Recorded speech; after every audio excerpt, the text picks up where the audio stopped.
Deep Ellum on air. Only the best in local music. Do it live! From DFW and beyond. Deep Ellum on air.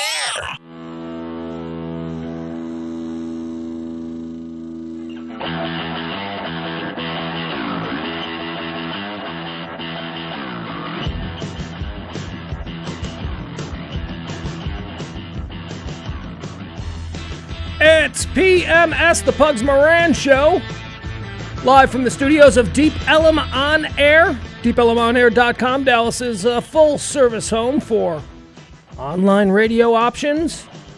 Jedi Jansen is working the board. Hi, Jedi. How are you? Man, I'm great, dude. I'm very excited to have your show on today. This is the first show that Deep Ellum on Air has ever hosted that's daily.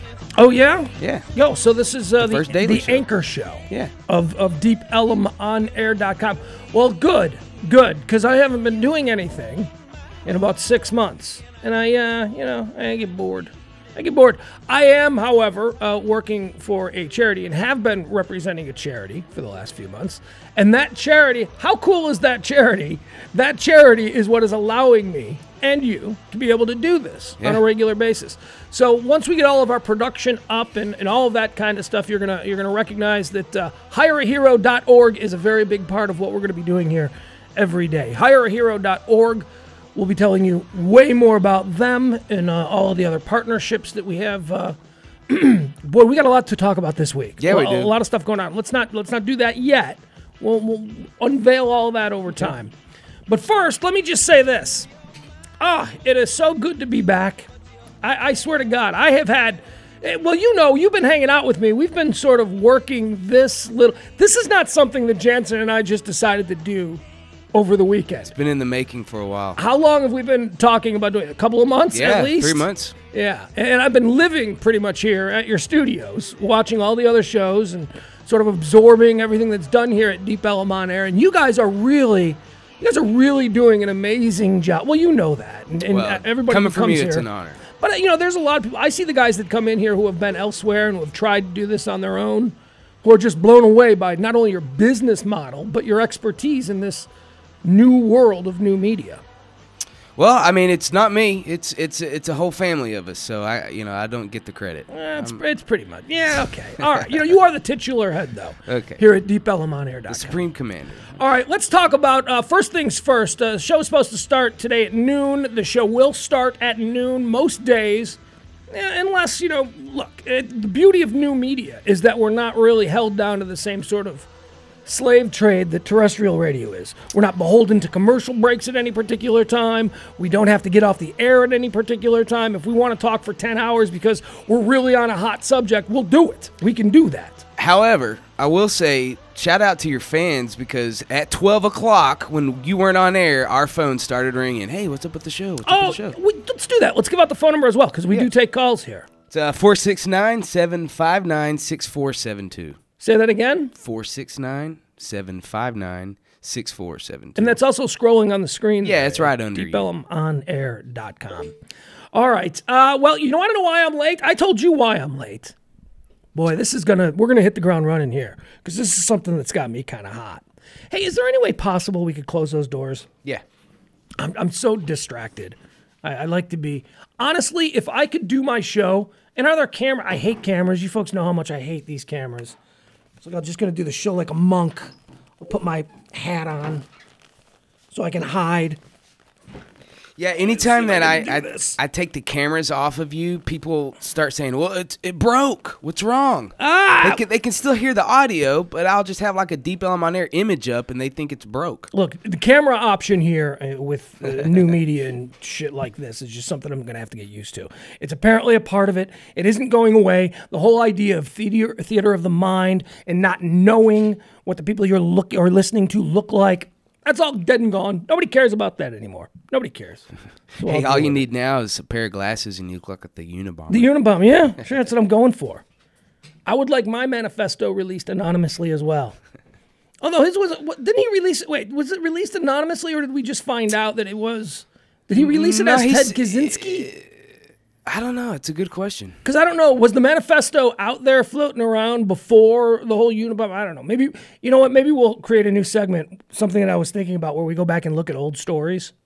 You know, like big old stories, and go, do you remember that? I don't remember that. You know, like, all right, so maybe the Ted the Unabomber Kaczynski will be first on that list. But here's the reason why I was late today. All right, now, many of you know, if you are a friend of mine on Facebook or you follow me on Twitter, Facebook John Pugs, Twitter Pugs & Co., or Pugs & Company. I'm not sure. I think it might just be Pugs & Company. I don't know. Anyway, try and find me on Twitter if you can. You all know that I lost my dog last week. My dog, Blue. My best friend of 15 years. My beautiful husky wolf dog who has been with me. Boy, man, my first wife and I picked out Blue together. And you know what? You know, he died 3 days after his 15th birthday. Man. Yeah. He was born on St. Patrick's Day. St. Patrick's Day, 1998. Dude, I don't know how you did it. Or 1997, 1998. Yeah. I'm kind of weak like that. Anytime my dogs start getting old, I give them to my mom or my brother. I'm like, here you go. You just can't handle the end? Yeah, Is that it? All right. It's too depressing, man. Well, yeah, it is. It has been depressing. I mean, you know, it's a dog. Look, I'm not one of these people who elevate animals to the level of human beings, okay? There's tragedies in the world every day. And thankfully, my 3-year-old, soon-to-be 4-year-old son is healthy and happy and all. I mean, that would be a real tragedy if something happened to my son. That would be serious. My dog, you know, hey, my dog was like, by dog years, was like in her 90s or something. So, she lived a good life. She lived a really good life. This dog, let me tell you about my dog. All right, a quick eulogy for my dog, Blue, who I had to put down last week. This dog went to the vet once. Well, actually twice in her entire life, okay? The first time she went to the vet, she was about 10 weeks old. No, probably more than that because we took her home at 8 weeks. She's probably about 3-4 months old. She ate a bag of Bic razors. You know, a little plastic. Oh, yeah. Ate them all up. Ingested them, swallowed them, chewed them, blades and all. We rush her to the vet because we're thinking she's going to die. She's going to die. These blades are going to chop up. So we went to the vet and the doctor gave her that stuff. The doctor decided, which, you know, I'm not even a... What do you mean that stuff? What stuff? Well, I'll get to it. Okay. You know, stuff that makes you vomit? You know, they give it to dogs. And I think even humans will vomit on it. I don't know what it is. But if they need a dog to, like, you know, if the dog got into the pill bottle, you know, you'd give him this and the dog would vomit everything up. So the vet gives him this stuff and he's hoping that he's going to, you know, vomit up the razors or whatever. Well, couldn't that be more damaging? That's what I was thinking. And I'm not even a doctor. But my crazy dog, Blue, you know what she did? She is, and the vet even said this, it's the only dog that she had ever seen that not only didn't throw up from the stuff, but was actually licking it up, like wanted more. So, I mean, we were really upset because the vet sent us home. They said, she seems okay, you know, they're in there. She'll pass them. You may have to rush her back to us, you know. So we're on pins and needles, razors and needles for the next couple of days waiting for something to happen. Nothing ever happened. She never went back to that vet. Remember, this is when she was like 3-4 months old. Wow. She didn't go back to the vet again. We're talking about my dearly departed dog. She didn't go back to the vet again until just a couple of years ago when she got really sick because she killed a bird downtown and ate it. And the bird gave her like some disease. Ugh. Oh, it was awful. It was awful. She was like everything. It was awful. We had to put her in the bathroom because she couldn't control her. We were living on the 18th floor of the Mosaic, a high-rise loft building downtown. And we had, because I couldn't, dog had like booming diarrhea. I couldn't go up and down 18, you know, I couldn't, the elevator, it was a mess. She would have been spraying it in the elevator. It was awful. Stop, dude. What we do for our dogs, right? So we had this big glass shower. So I shoved the dog in there and we locked the shower and we made the dog stay in there. And we would run the water and try and keep her clean and all that stuff. But yeah, she was just, and it was blood and it was awful. So we wrapped her in hefty bags, trash bags, and a blanket. And we got her off to the Emil. My buddy Emil helped me get a flatbed pickup truck. We put her in the back of that. She couldn't go in anybody's car because she was violently spewing blood everywhere. So we get to the doctor, and the doctor says, oh, she's got liver cancer. She's going to die. She's got 2 months to live. We could do this really expensive surgery, and you know, you might get another year out of her or something. What do you say? How does she all of a sudden get liver cancer from eating a bird? Well, I don't know. That's what I'm saying. You know, a lot of these things are just rackets. You know, well, look, it's like, I don't know anything about dogs. You know, they can make up something. Like, okay, you're the expert, whatever. Here's my credit card. You know, that's how these, I don't know. So I decided that, you know, at that point she was like 13 or 12. The breed isn't supposed to live past 9. I was playing on house's money at that point. So I decided that, you know, we'll just take her home. Well, the dog got 100% better. She had no signs of liver cancer. And now here we are 3 years later. And finally, it all caught up with her. It wasn't liver cancer, though, that ended up having her put down. It was on Wednesday night. This was rough. Wednesday night was a rough one. I'm taking a call here at deepelmonair.com. On Wednesday night, she started having a problem with her back legs. And by Thursday morning, she was completely paralyzed. She couldn't use her back legs at all. So, you know, at that point, you're like, she's 15 years old. It's better to just, you know, call it a life, give her a big kiss on the forehead, and let him put her down. So that's what we ended up doing. And, yeah, it's a tough one. But, you know, at some point, my own selfishness would have had her crawling around with only 2 legs until she died because I loved her and I didn't want her to go, you know? Yeah. I miss her. I miss not having her creepily staring at me from the corner all night long. that's something that she would do. You know, she would just lay in the corner and stare at me. So anyway, getting back to the reason why I'm late today. Knowing now the backstory that I'd lost my dog last week, I walk out of my house today and I see this stray dog running around the neighborhood. And I have no idea, you know, I'd never seen the dog before. And now we're going to compound this. We're going to make this a little bit, or raise the level of difficulty, if you will.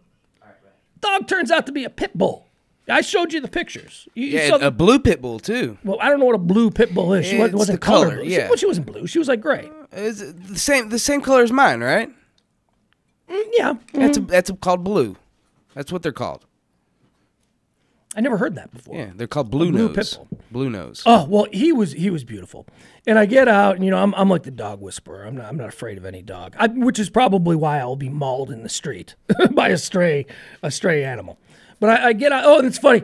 the groundskeeper guys, you know, I live in a complex, and the groundskeeper guys are all running around. You saw the one picture of a groundskeeper guy running into a hallway of a building because this little pit bull, this stray pit bull, is running around. And this dog just wanted to play. You know, now you're a pit bull owner. You have two of the most wonderful dogs that I have ever. You know, I love your dogs, and you know my kid loves your dogs. My kid's 3.5 years old, and your dogs just love on him and lick him to death, and you know all that stuff. What do you have any sort of what's your take on pit bull owners? Because what really made me upset about this is that I have been a defender of pit bulls.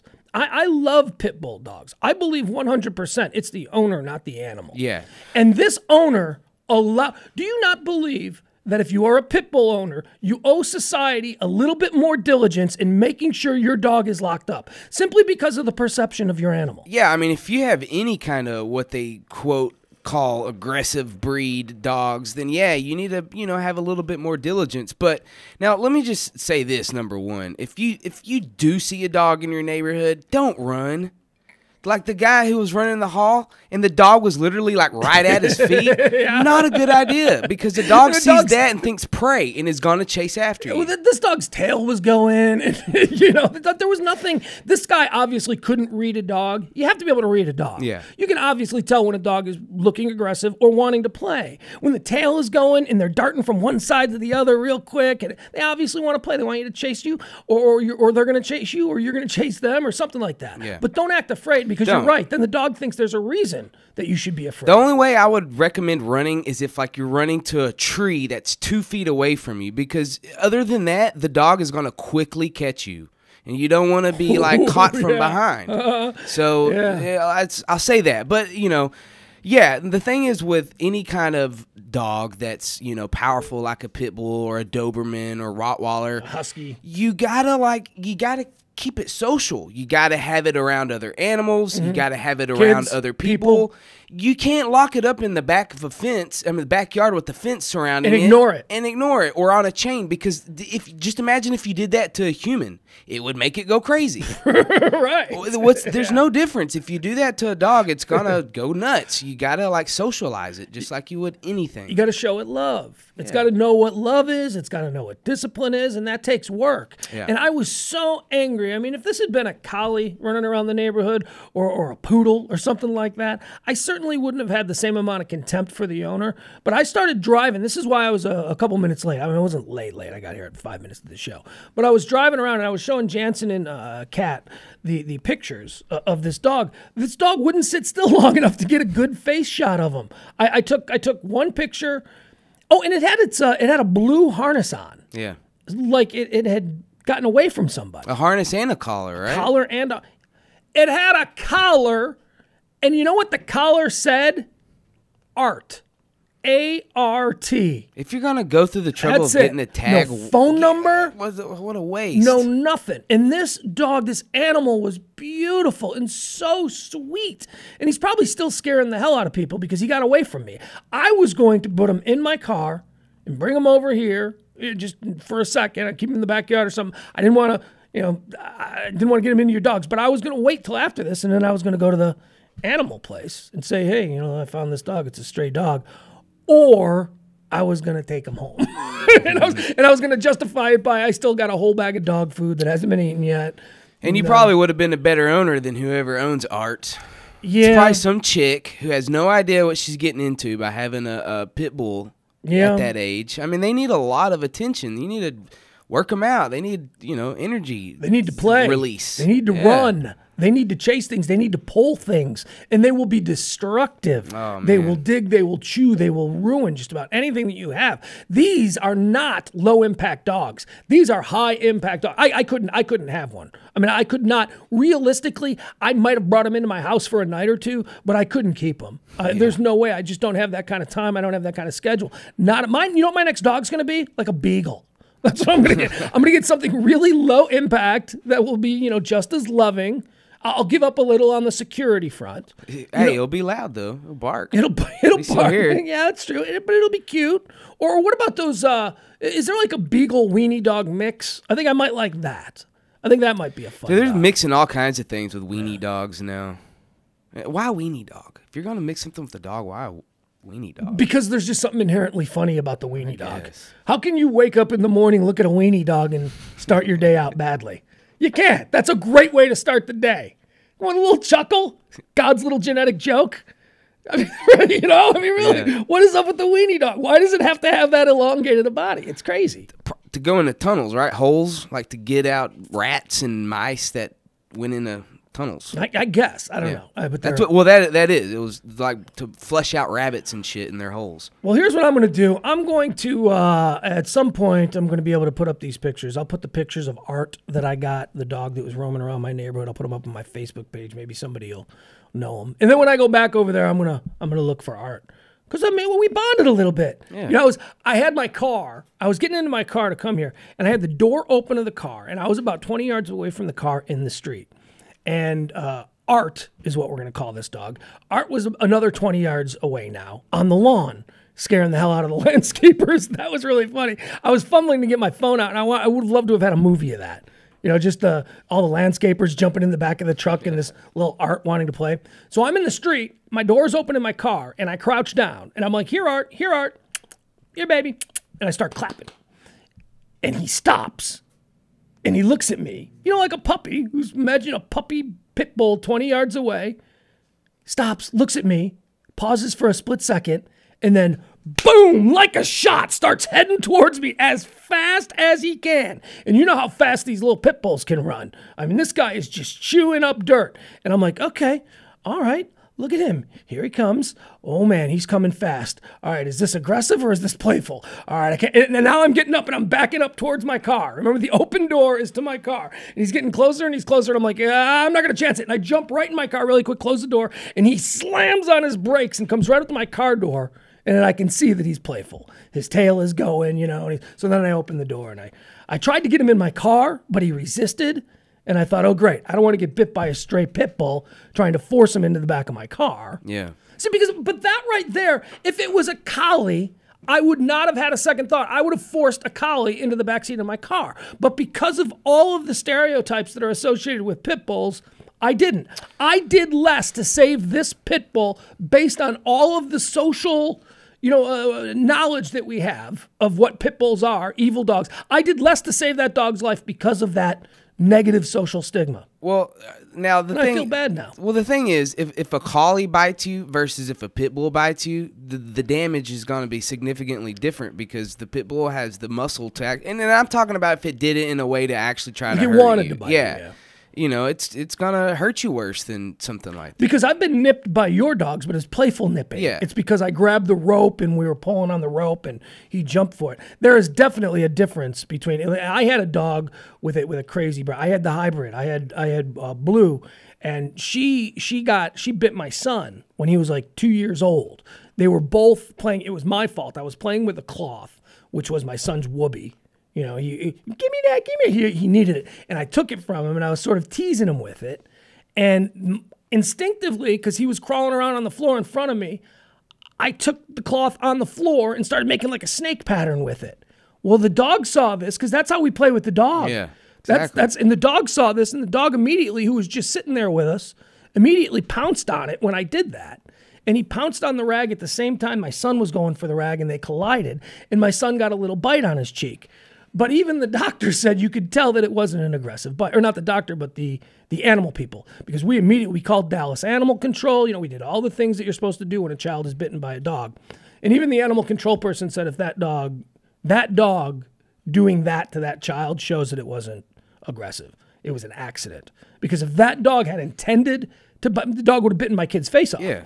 The kid's whole head at that point fit in my dog's mouth. But it was a nip, and I think my kid got one stitch. And all of that. But yeah, I mean, you got to be a responsible dog owner, man. Absolutely. That's the one thing. We have such a problem. I had to go down. Unless you have a Chihuahua, that's not going to do anything. Abandoned dogs, and a Chihuahua is like having a rabbit or a squirrel. Yeah, you can risk keeping your eye off of Chihuahua. You can let it run around your front yard and go to the bathroom and not have to worry about it. But if you have a pit bull, you don't want to be, walking around without a leash. I just got very angry. I get very angry at pit bull owners when you see a stray pit bull. I mean, those are people that need to be, they need to get a visit from the police. If you own a dog, an aggressive breed, it is incumbent upon you as a member of civilized society to be that much more diligent than the guy who owns the dog next door, because your dogs are perceived to be dangerous. Mm-hmm. And that's all we'll say on that. Although I'd love if my world was such that I could have taken that dog home, because he really was just a baby. He was just about 6 months old, all excited, and they're good dogs, man. But what's a pit bull male at 6 months old? I mean, this was already a 60-pound dog. It's like a 6-year-old kid. Yeah, this was already a 60-pounder, and he was very sweet. All right, so on my Facebook page, which I've used as the primary tool for promoting this little daily venture of PMS, the Pugs Moran Show, I'm going to be putting up.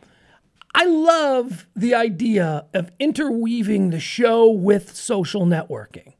So I decided, normally we would do like a phone segment. We would say, what do you want to talk about? I'm loaded for bear. I've got opinions on absolutely everything. Call the phone line. What's the number?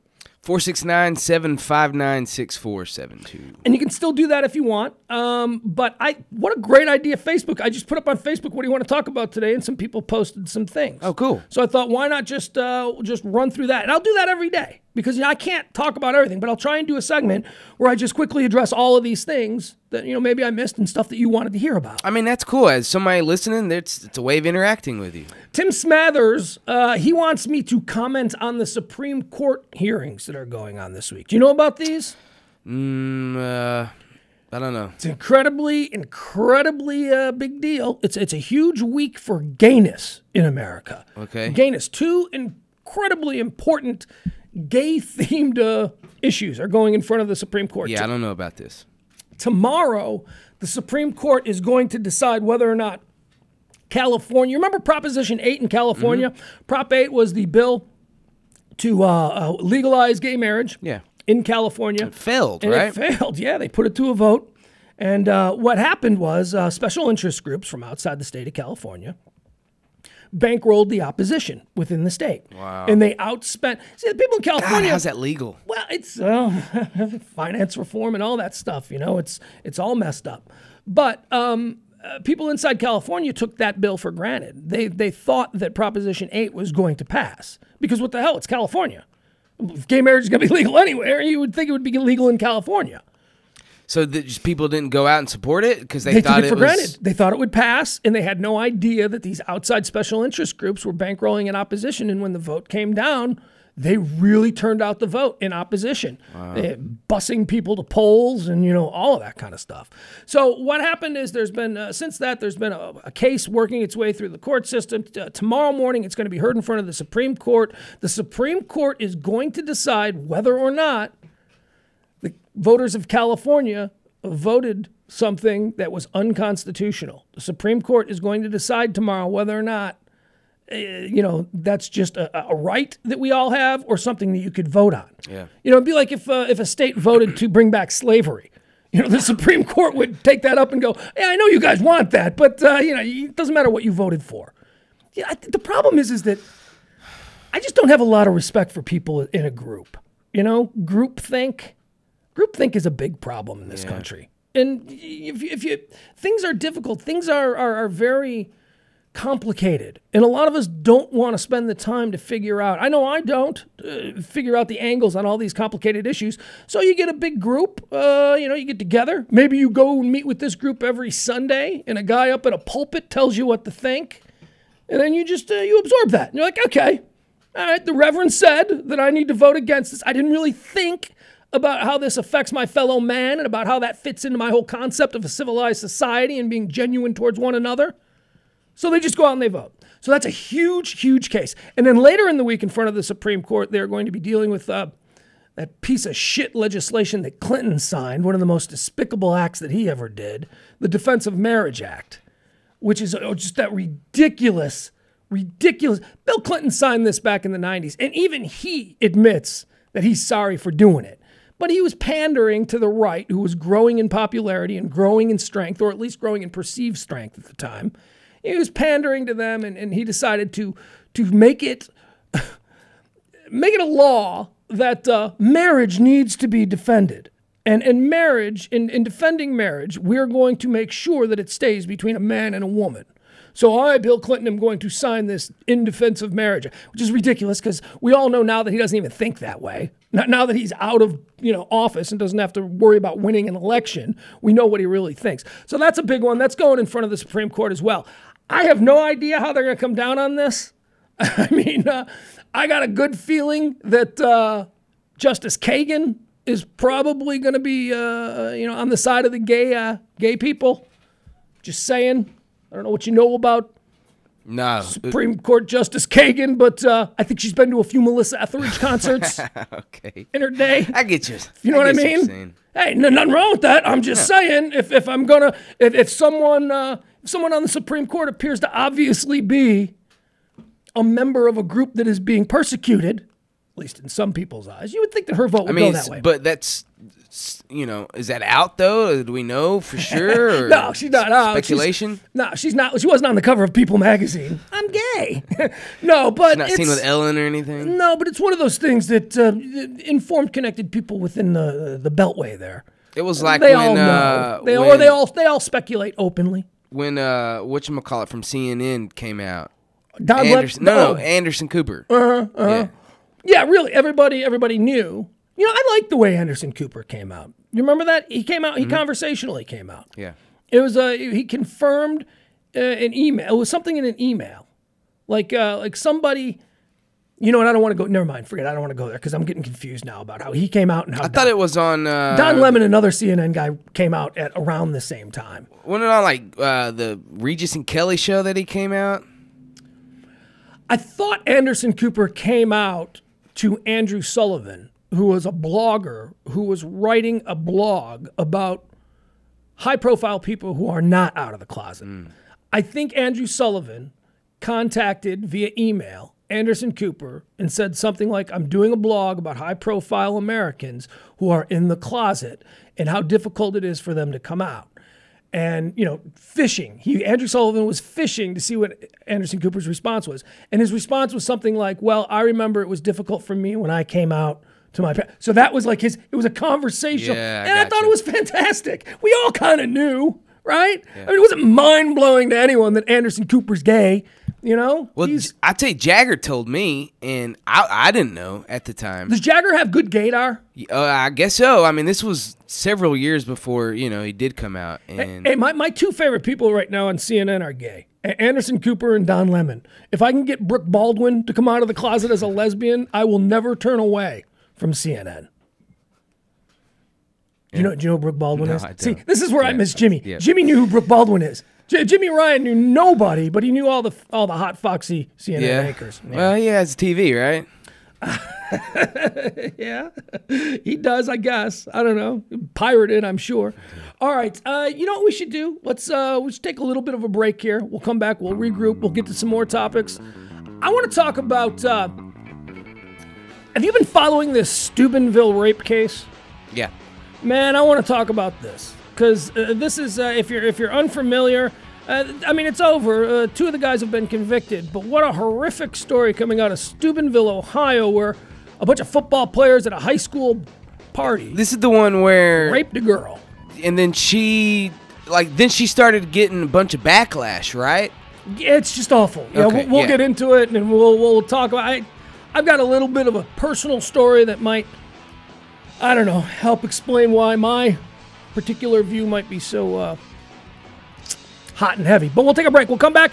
It is the PMS show. HireAHero.org presents PMS every day, noon, right here at DeepElmOnAir.com.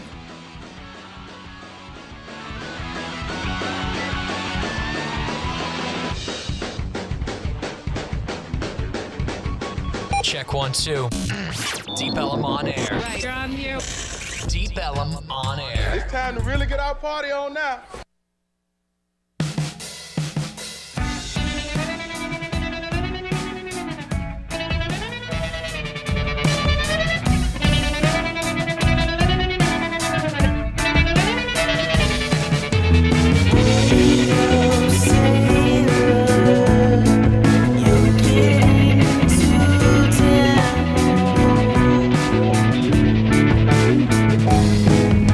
Smoke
YourAhero.org presents PMS, the Pugs Moran Show, DeepElmOnAir.com. That's Sundress, Sailor.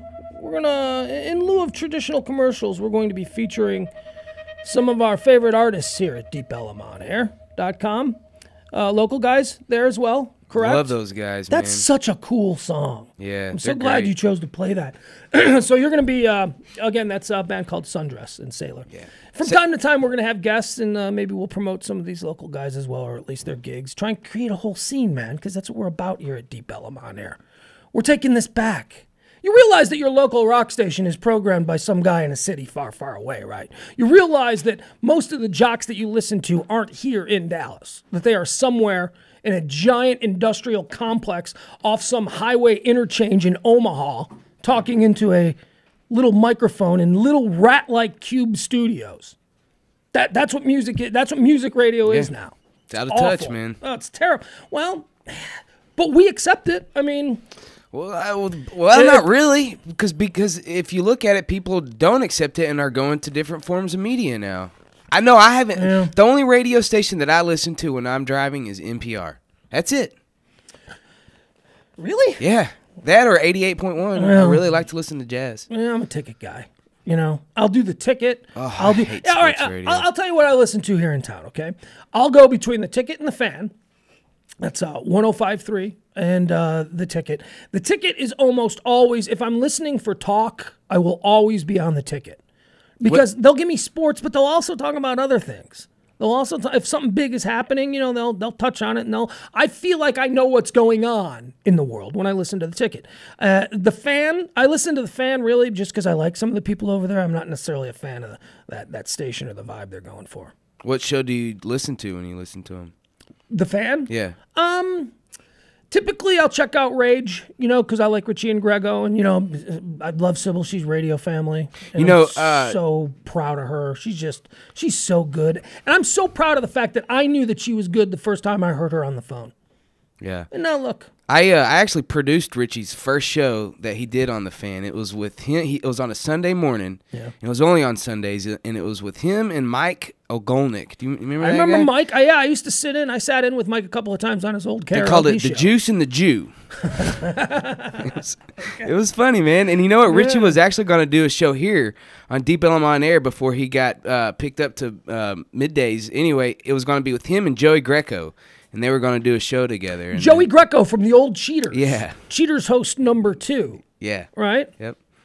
Whatever happened to Joey Greco? Dude, he's doing a Is he still local, or is he out in Hollywood? Or I don't know where he is, but they're trying to do a show kind of like what's the show with the ghost hunters? It's like a ghost hunter type of show, but it's only online. Like they're yes. Oh, wait a second. All right. Have you ever seen? That's funny that you bring up the guy. Have you ever seen any of those ghost hunter shows? There's one ghost hunter show in particular.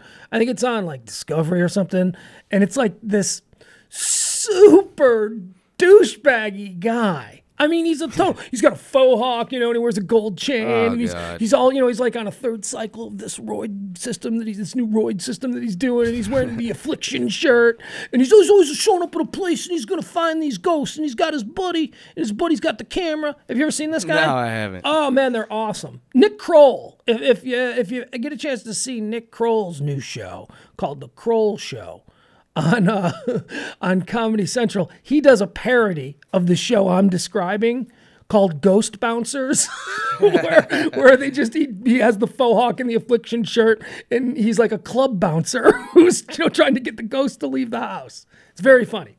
But yeah, those ghost shows are, you know. Yeah, so that's what Joey's up to. He's Okay, yeah. all right, Joey. How about now the new host of Cheaters? People don't know this, but you, Jedi, his main job is he's one of the producers. No, I'm a cameraman. Whatever. Yeah. For Cheaters, the TV show that maybe you want.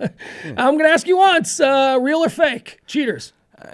Hey man, we do have real investigators that do real work. I mean, yeah, we have a real bus. But it's reality TV. It's reality TV. All right, I mean, take hey, that for listen, what it's man. worth, for what it's worth. There's not one single reality show that isn't. I mean, I've actually worked for a couple reality shows. I do one on Food Network called Heat Seekers, and then one on HGTV called My First Place. and it's all reality show, but it's you know, all shows have producers, and they all situations are created for optimum drama. Yeah, but I mean, and I'm not even like we as cheaters. We see a lot of people here in Dallas. We can forget about it because it's, you know. Well, no, but I do. It's a local show. A lot of people. You know, we both know a lot of people who we don't need to talk about. Well, hey, listen, man. We do. We have real cases. We really do. Sure, and I love Cheaters. I think Cheaters is hysterically funny. But, you know, I mean, that's the appeal. Everybody finds that show hysterically funny. That's the reason it's been on now for, what, 20 years? How long has Cheaters been on? Dude, like 14 seasons. Yeah, it's been on forever. We're like one of the longest running shows. Man, I used to watch Cheaters when I was tending bar in Chicago, like years before I moved to Dallas. And that is really all I knew of Dallas. Being from the Midwest, I knew the football team. I knew you killed a president. And I know that it's hot in the summertime. Yeah. And Cheaters. And I would watch Cheaters. And I somehow, before I even knew anything about Dallas, I knew that was Dallas. Somebody had said either, oh, that's Dallas or something, whatever. I knew that all of the scenes in Cheaters were Dallas. So that's what I thought Dallas was. Just a bunch of white trash people cheating on one another and getting chased through Bennigan parking lots. Yeah. Yeah. It's awesome. It is. Everybody cheats. Everybody cheats. All right. A couple of things that I want to get. Speaking of cheaters, little segment. We're going to do a 3-pack here of examples of humanity in crisis. If we had this big production library that we're soon to get, we'd go humanity in crisis, bum, bum, bum, or something like that. Okay. Know? We'll work on that. I got you. That was cool, though. It's a work in progress. Look at this. Do you know that on Facebook the other night, somebody posted legitimate child pornography on Facebook? And it took Facebook 72 hours. Here, I'll read the story. A video of unknown origin appearing to show a grown man sexually abusing an infant girl went viral overnight on Facebook, garnering as many as 32,000 shares and over 5,000 likes before finally being removed by the website. According to users who came into contact with the video, whether through their news feed or on various Facebook forums, it took over 8 hours for Facebook's cleanup crew to eliminate the disturbing footage from its servers. Now, that's got to be, I mean, there's 1 billion Facebook users now? Yeah. How do you, I mean, what kind of an undertaking is it to stay on top? I mean, I don't know how they do it. It's got to be a computer program. There's got to be keys, you know, keywords or whatever. All I know is I can't even upload a video to YouTube. I know. I mean, I don't understand how that happened because I'll have music that I have permission to play, but somehow YouTube will ban it. It's an automatic thing. So I have a video. Robert Kelly, stand-up comedian, old friend of the show. My son likes to walk around the house. The 3-year-old son likes to walk around the house holding a microphone. And I have a video that I took of my little 3-year-old standing in front of my big screen TV watching Robert Kelly on Comedy Central do stand-up comedy. And my kid is standing in front of the TV holding the microphone and repeating Robert Kelly's lines. And I videotaped that. It was the coolest, cutest thing. And I wanted to send it to Robert Kelly and go, hey, look, you got a new fan. I couldn't upload that, because the image on the screen was of Comedy Central, and something about YouTube recognized that I wasn't allowed to show that, and so it blocked it. And I know that there is a mechanism in place that can do it instantly. YouTube can do it instantly. So why couldn't Facebook? Why did it take 8 hours to remove child pornography from Facebook? So all those people that liked it, can they get prosecuted? This is where we get to the decline of humanity segments. 32,000 people shared the child pornography that was on Facebook over the weekend. 5,000 people liked it. Now, I have liked things. I have ironically liked things. You know, like, for instance, I used to have this bit going on Facebook where I told everybody, I haven't posted about it. I said, just don't be offended, but I am going to now be the inappropriate like guy. So anytime somebody says, my dad died today, boom, I like that. You know, it's like the inappropriate like guy. You know, today has been the worst day. I lost my foot when a train ran over me. Like, you know, I was going to be inappropriate like guy. But then I started to realize that people, they're either too dumb or they're not engaged enough to really get the irony there. And people really do like things inappropriately. 5,000 people liked, child pornography. But can we prosecute those people now? No. Why? No, because there's no way. What's your case? What's your case? They like child porn. No, they don't like it's. Really? Is that up? You can uphold that in court? Well, can we at least like... Your Honor, he clicked like. Obviously, he's a menace to society. I mean, you know. Yes, it was child porn that he's liking. Hey, listen, isn't it illegal for me to just like search it on my computer? What's the difference between liking it on Facebook? I don't know if it's illegal to search. See, I don't know what the rules are. Just stay away from it. I know, like... If there was an image that came across my Facebook page that looked like child pornography, I certainly would... I'm trying to be as honest as possible. I might look at it and go, wait, what the hell is that? Thinking it's Facebook and thinking it must be okay because I know that Facebook polices these kind of things. I might hit play and I might be exposed to it, but it certainly would be out of left field. It wouldn't have been me looking for it. But I sure as hell then wouldn't stamp my approval on it by clicking like or sharing it. I would think that sharing it, now I'm distributing pornography. Yeah, exactly. If I'm passing this along, there might be some weird case to be made there. But what are you going to do? You're going to prosecute 32,000 people who hit share? And 5,000 people who hit like? What is wrong with people? Well, I would like to see that. I mean, hey, listen, if they How many people hit report? Can't you report stuff? You can report I never have, but I know that you can. Yeah. Isn't that awful? Isn't that awful? It's disgusting, man. All right, that is disgusting, but that is not to be outdone by the most disgusting story of the weekend. And I'm just gonna mention it. We're not even gonna talk about it because I can't talk about it. But did you hear about the little baby that got killed? Yes. With the robbers? Yeah. Look, I know we're online, and I know that we're not supposed to, God. or we're allowed to say whatever the hell we want, but this is not going to be a show where we're just going to throw out obscenity just to be cute and because we can. But in the case of this story, what the fuck? What the fuck, man?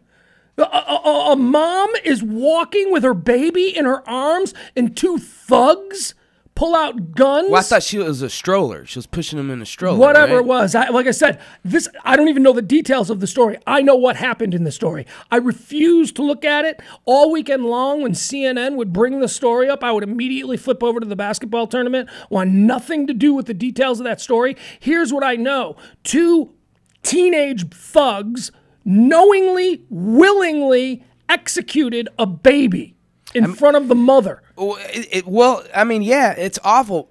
But the kids weren't even they were barely even teenagers, man. They were so young. They're monsters. You're right, but how? Look, I'm one of these people that think that, you don't put a 12, 13, 14-year-old in prison for the rest of their lives. But these children, and I know that this is all new, and I know that I'm coming from a biased place of passion, but these two children in question are monsters, and if for no other reason, they need to be made an example of. I don't know. Can you execute? Can you? No, you can't do that to a kid. But I'm not comfortable with how the does death this penalty happen, anyway. though? But I don't. What do you? These kids are broken. We cannot fix them. They need to be punished. They need to be publicly punished to the point that every other little thug kid knows that really bad shit's gonna happen to you if you act out on these monstrous desires. Yeah, man, these two kids, their life is over. Thank God. They're just gonna be like, it's just gonna get worse for them. Like, they're just gonna get worse. They will never be able to be a part of our society ever. Good. I mean, you talk about violating the rules of society. You murdered for kicks. First of all, murdering for kicks, thrill killing for fun. That is sick and demented when it's some hooker, or that's sick and demented when it's some homeless guy. When it is a defenseless baby? Oh my God. Yeah. Oh, you have got to be kidding me. I mean, so as bad as the people on Facebook were who decided to share the image of child pornography, I think we've got a winner here. I think these two kids are a little bit worse than that. All right, now let's turn our attention over to the Steubenville, Ohio rape case. Boy, this has been going on for a while. It's over now, and thankfully, two of the football players involved in this rape of a girl at a party were sentenced, and I'm sorry, I'm at a loss for words, because if you don't know the story, there's a football team, a high school football team in Steubenville, Ohio, and apparently they are just the toast of the town. Right, Steubenville. I don't know if you're familiar with Steubenville. It's a very working-class, blue-collar, Ohio, Pennsylvania, Middle America, roughneck kind of area. Mm-hmm. If you ever saw that Tom Cruise football movie, All the Right Moves, Ampipe, that's what I imagine. Steubenville is very much like Ampipe, where Tom Cruise played in that movie, All the Right Moves. The football. You ever saw that movie from the 80s? No. You like football movies? Dude, I'm not. No, I'm not into sports. Interested in seeing Tom Cruise's dick? Hell no. Well, that's the movie for you. If you were, I'm just saying, if you were, that movie has zero appeal to me. Then it's a good movie though. Aside from seeing Tom Cruise's dick for a split second, and honestly, if you're just watching the movie, you might not even notice. Although I know you with your DVR, you'll pause it.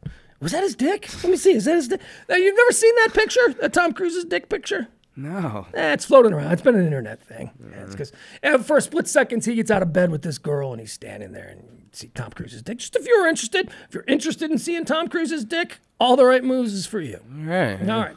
So that's what Steubenville is kind of like. They glorify, well, we don't have to tell you here in Texas. They glorify the local football players.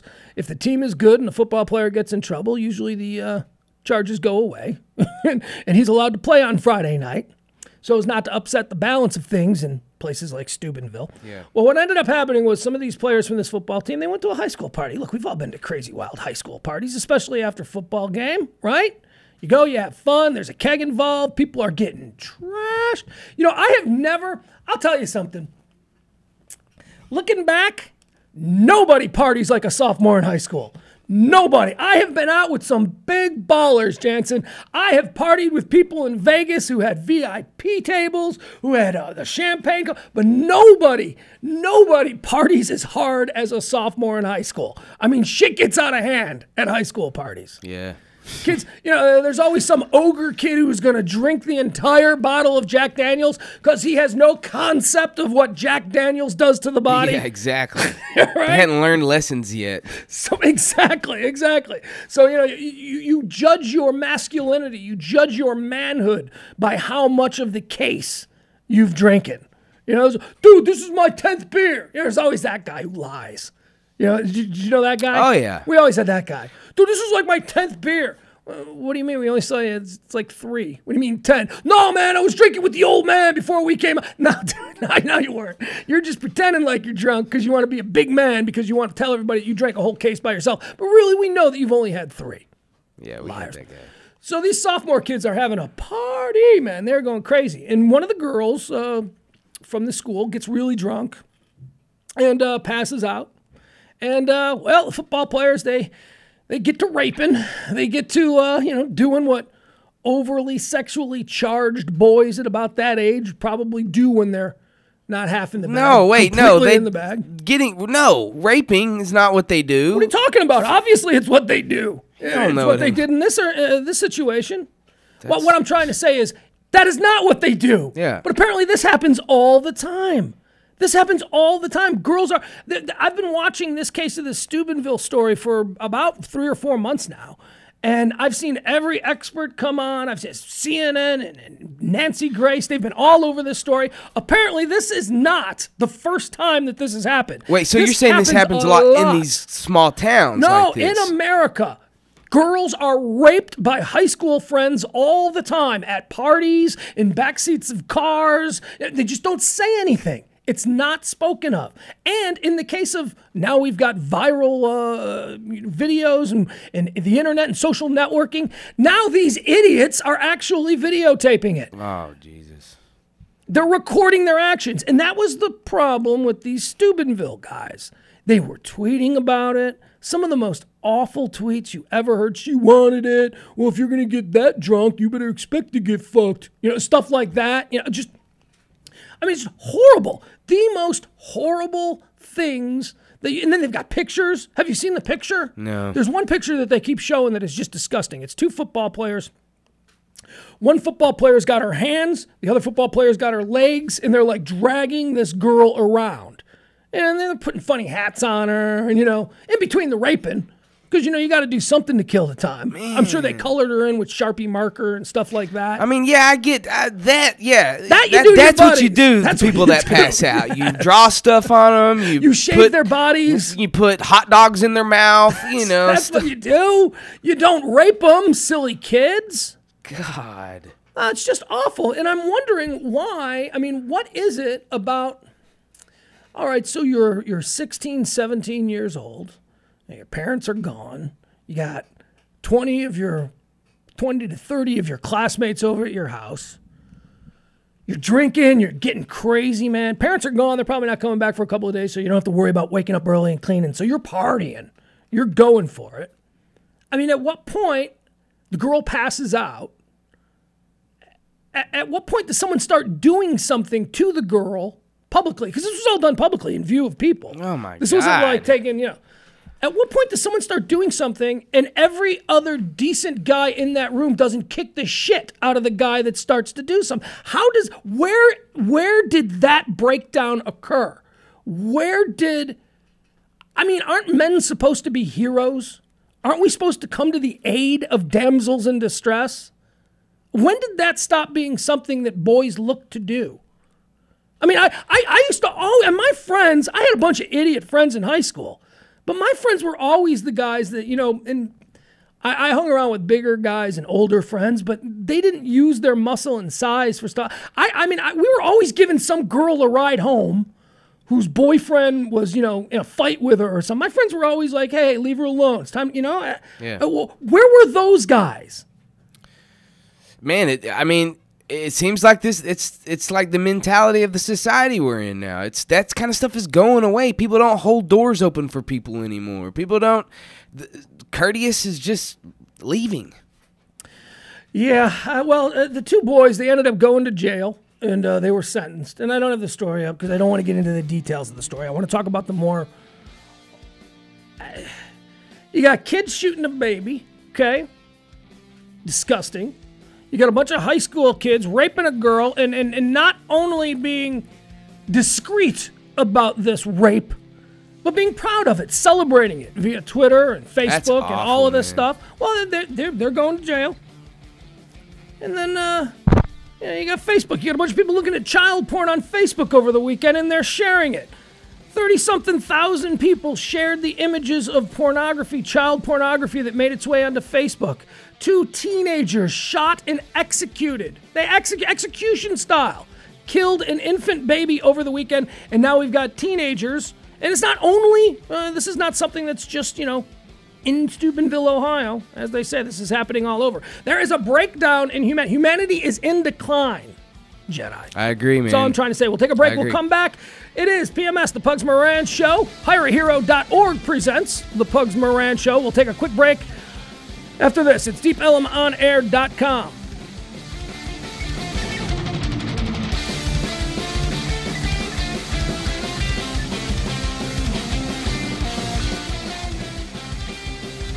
Tell us what you want to hear. DeepElemOnAir.com.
My Wooden Leg, Jealous Disco. Local band, PMS, The Pugs Moran Show on DeepElemOnAir.com.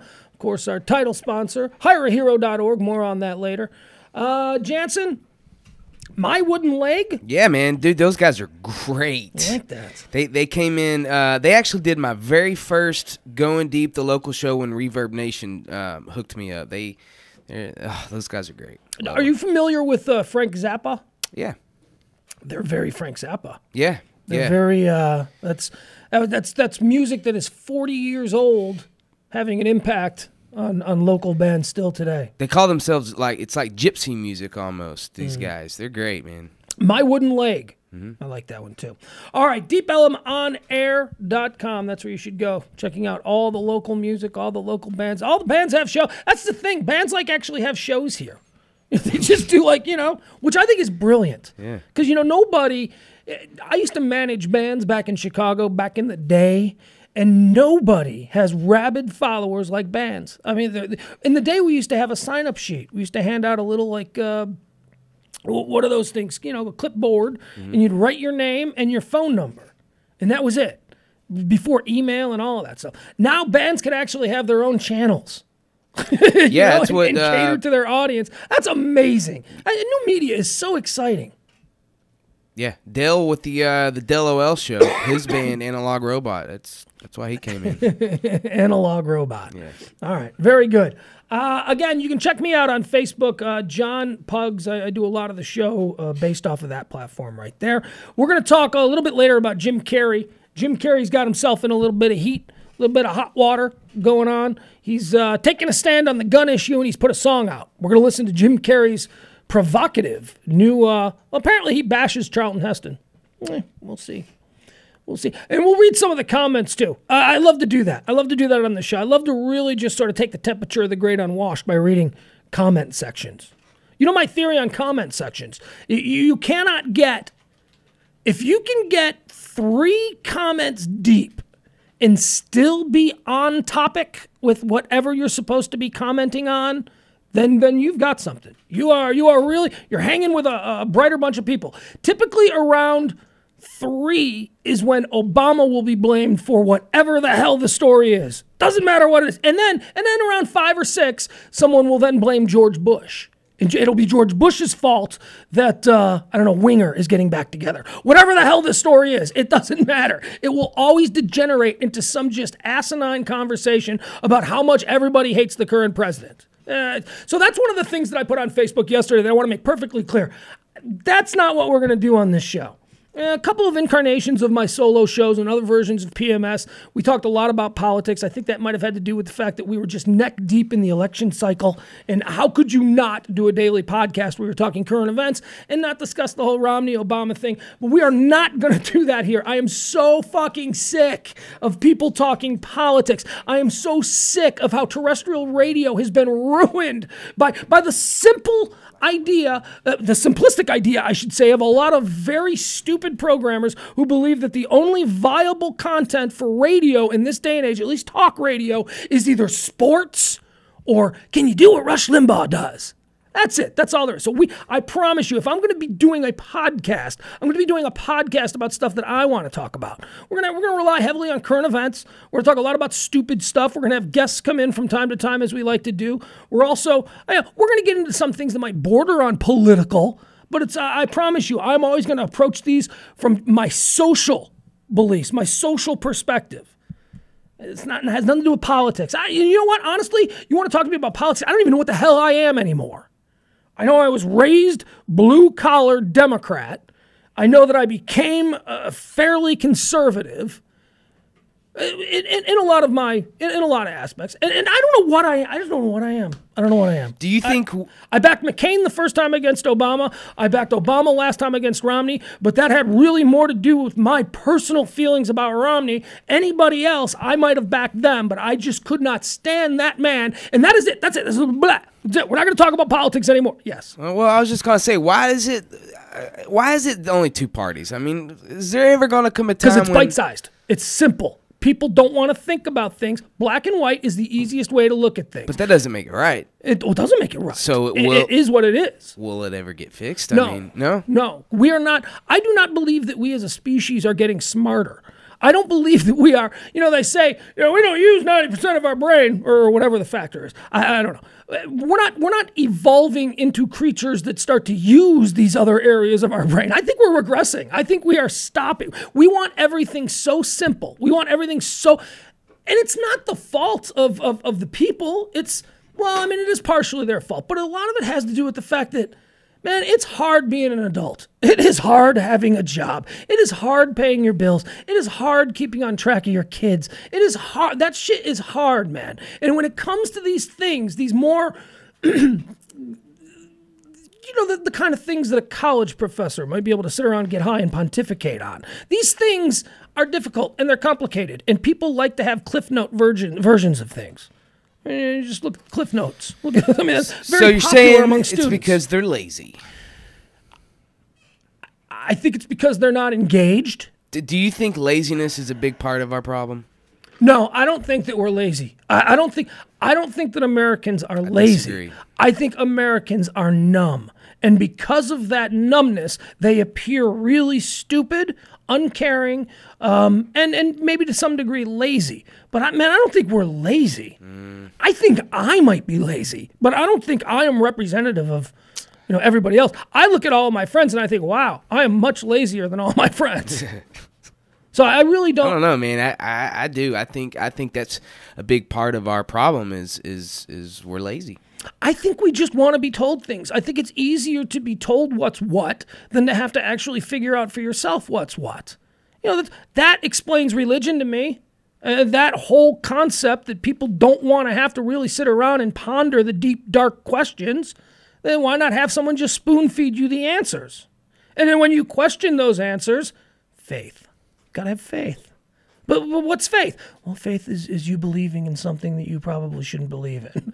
That's what faith is. Faith is believing in something that all scientific evidence says you should not be believing in. Just have faith. And we accept that.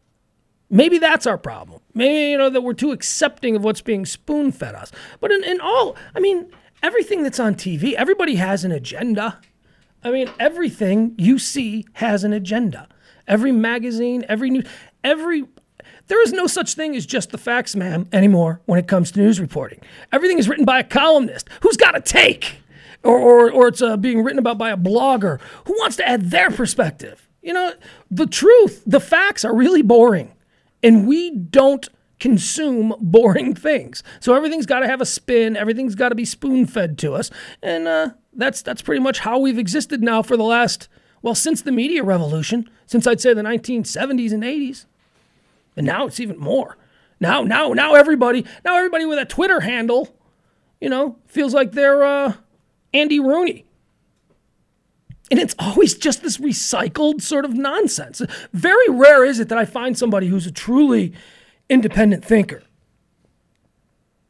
Yeah. You know what I mean? Very, I can get into... Who would you consider an independent thinker? A truly independent thinker is a friend of mine named Richard Hunter. He is a truly independent thinker. Now, that does not mean that I agree with his conclusions on a lot of stuff, but I respect the shit out of the fact that that guy really does think about things differently than the average guy does. And I applaud that. Who else is an independent? Howard Stern is an independent thinker. Yeah, I could see that. But who else, though, like in mainstream besides Stern? Oh, boy. Because, honestly, anyone that you really... I think Jon Stewart's a pretty independent thinker, but that will put me in the camp of the screaming liberals. But, I thought about those people, and Bill Maher is an independent thinker. Bill Maher absolutely has an agenda. But Jon Stewart, I think, is an independent thinker. I think that he's just an... Wait, so what's Bill Maher's agenda? Bill Maher's a very progressive left-wing liberal. Okay. He makes no bones about that. He is as close-minded when it comes to the thoughts and opinions of the right as the right is of him. And that there's no... Jon Stewart, however, And everyone, oh, he's a liberal, blah, blah. Well, I mean, not really. I mean, if you watch Jon Stewart every night like I do, Jon Stewart's extremely critical of Obama. He's critical of all kinds of things that they do. He's critical of everyone. Jon Stewart, to me, is an independent thinker. Okay, yeah. But most people aren't. So, that's where we have the problem. That's why everybody on radio today, everybody on AM radio sounds like they fell from the Rush Limbaugh tree. Because they're all just going off notes, cliff notes, regurgitating the same information to the same group of people. And it's ruined talk radio. Yeah. But luckily we have people like you. We have this whole new exciting medium of internet radio and podcasting. And anybody with a couple $1,000 can build a studio that is fantastic. And we can do what the big companies can't do. We can do it faster, we can do it quicker, and we can do it cheaper. So, but now you say that we are declining, yet you just now said it. We have all these new ways of getting independent thinkers out there. So why don't you think that will play a part in society? It may act as a rudder for us to bring us back. But right now, I mean, those kinds of things, that's a needle in a haystack. To be able to find a truly independent thing. I have a number of people that I follow on Twitter. And all of them I follow because their tweets make me go, all right, I like that. I can't think of any right now, but yeah, well, let me just go to my Twitter page. I'll tell you, if I follow them on Twitter, these are some good examples of people who, if you like current events commentary and you like a different perspective, these might be people you want to follow. All right, you're not going to want to follow BlackBerry. You're not going to want to follow BJJ Legends. Is there anybody that you follow on Twitter that you really like? No, man, I don't do Twitter. No? I barely even see. I'm so busy doing this that I'm really bad at. Okay, here's someone that I follow on Twitter that I think is funny. I follow God on Twitter. Okay. Just God. That's the handle. Guy must have got in real quick. He might have seen what was happening with Twitter. It was going to blow up, and he got the handle God. Let's see, what does God say today? He says, the reason I didn't mention dinosaurs in the Bible is shut up. All right, that made me giggle. Have you thought about it? Is there anybody that you follow on Twitter that you really like? No, that's what I'm saying. I don't go on Twitter. I can't remember the last time I went on Twitter. Okay, here's another one. I'm coming across people now that I see. Ricky Gervais. I follow Ricky Gervais on Twitter. He's very funny, and he brings an international viewpoint. He's an English guy living in America, commenting on life in America. I find that interesting. And I'm not at all threatened by it. Joe Rogan. I'm sorry, I forgot. Joe Rogan. Great guy to follow on Twitter. Great. He's definitely an independent thinker. But, I mean, in the same argument, though, about Joe Rogan, where's Joe Rogan getting his thoughts from that? Everything he's saying... Smoking pot. That's pretty much where Joe Rogan gets all of his thoughts. Smoking pot. He's also big in... Dude, he don't think we went to the moon, though, so... Well, I think that there are some issues, some controversial issues that he may play with because he knows it elicits a reaction out of people. I don't know if you put a dagger to his throat. I don't know that he'd really hold true to the belief that we didn't land on the moon. It's a fun conspiracy theory that he likes to get high and challenge people with. We had him in on the Jagger Show twice. I was born on the day we landed on the moon. Yeah. That's my birthday, so I'm very, very protective of that. And I love Joe Rogan, and I know that he denies it. Although, there is a video, and I think it's Joe Rogan and some astronomer. I don't think it's Neil deGrasse Tyson, but I think it's some astronomer. And Joe Rogan basically conceded that he's just fucking with people when he says it, because the astronomer or the NASA guy, all of the shit, all of that, we didn't land on the moon conspiracy shit, they always, there's no shadow from the flag. Because of all of that shit, Joe Rogan had lined up, and he gave it to the NASA guy, and the NASA guy explained exactly why that was. And each and every one, Joe Rogan was like, all right, dude, well, you would know. So I don't know that he's as married to that belief. That would be a deal breaker if he was truly one of those deniers that we landed on the moon. Well, hey, man, he convinced us, dude. We had him on the Jagger Show twice. Like, he came in one morning and asked to be able to come back the next day. And that's all we talked about. The entire, 2 segments that he was on is, conspiracy theories. And let's see, who else? Jessie Jane. I follow Jessie Jane on Twitter. Oh, the porn star? Not so much because she's an independent thinker. So what is she saying then? She has broken boundaries at the Like what? What is she saying? bedroom. What does she say? Basically, Jesse will tell me where she'll be stripping at next. Oh, okay. Basically, that's what All Jesse right. is using this for. But that's okay because I like her. Let's see. I follow Hilaria Baldwin. Do you know who that is? No. That's like the hot 20-year-old yoga teacher that Alec Baldwin married. And because Alec Baldwin is now off Twitter again, Alec Baldwin is a Twitter bitch. Alec Baldwin is very interesting. He's an independent thinker. I know a lot of people are like, no, he's just like Jon Stewart. No, he's really not, man. I can't remember which Baldwin is he. He's the main Baldwin. He's the big famous Baldwin. He's the Baldwin that is most likely to receive an Oscar. The one that was on Beetlejuice? Yeah. Okay. All the Baldwins are garbage except for Alec. No, I like Stephen No, Baldwin. you don't. He's cool. No, Yeah. you don't. And we were going to talk about him because I'm big. Encino Man. In the Come on. in the watch list, we're I going to get mean, into Stephen Baldwin because we're going to talk about Celebrity Apprentice. What's that movie he did? Who cares? Where he's in the bubble, the bubble room. Not the bubble room, but Here's okay. There's Daniel, there's Stephen, there's Alec, and there's Billy. Okay. Now, no less a source than the Baldwin mom. Okay, the matron of all four of these Baldwin boys. Remember, Stephen, Daniel, Billy, and Alec. No less a source than their mother has described her four boys like this.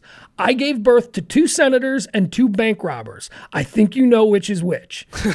Alec and Billy are the 2 respectable ones. And then you got Daniel, who's barricading himself in hotel rooms, crazy out of his mind on meth. And then you got Billy, or Stephen, the one that you like, who also is a crazy drug dude who now is a Jesus preacher. yeah, he's all into Jesus now. Yeah. Yeah. Skateboarding Jesus. That's his thing. He's like a youth outreach Jesus guy. Hey, if it works. And he hangs out at skate parks and preaches. Because what's cooler than Stephen Baldwin preaching to you about Jesus? I can see how that works for him. Now, he did the Fear Factor show, and I thought it was good in that. Fear Factor? Or not Fear Factor, but Are You Scared?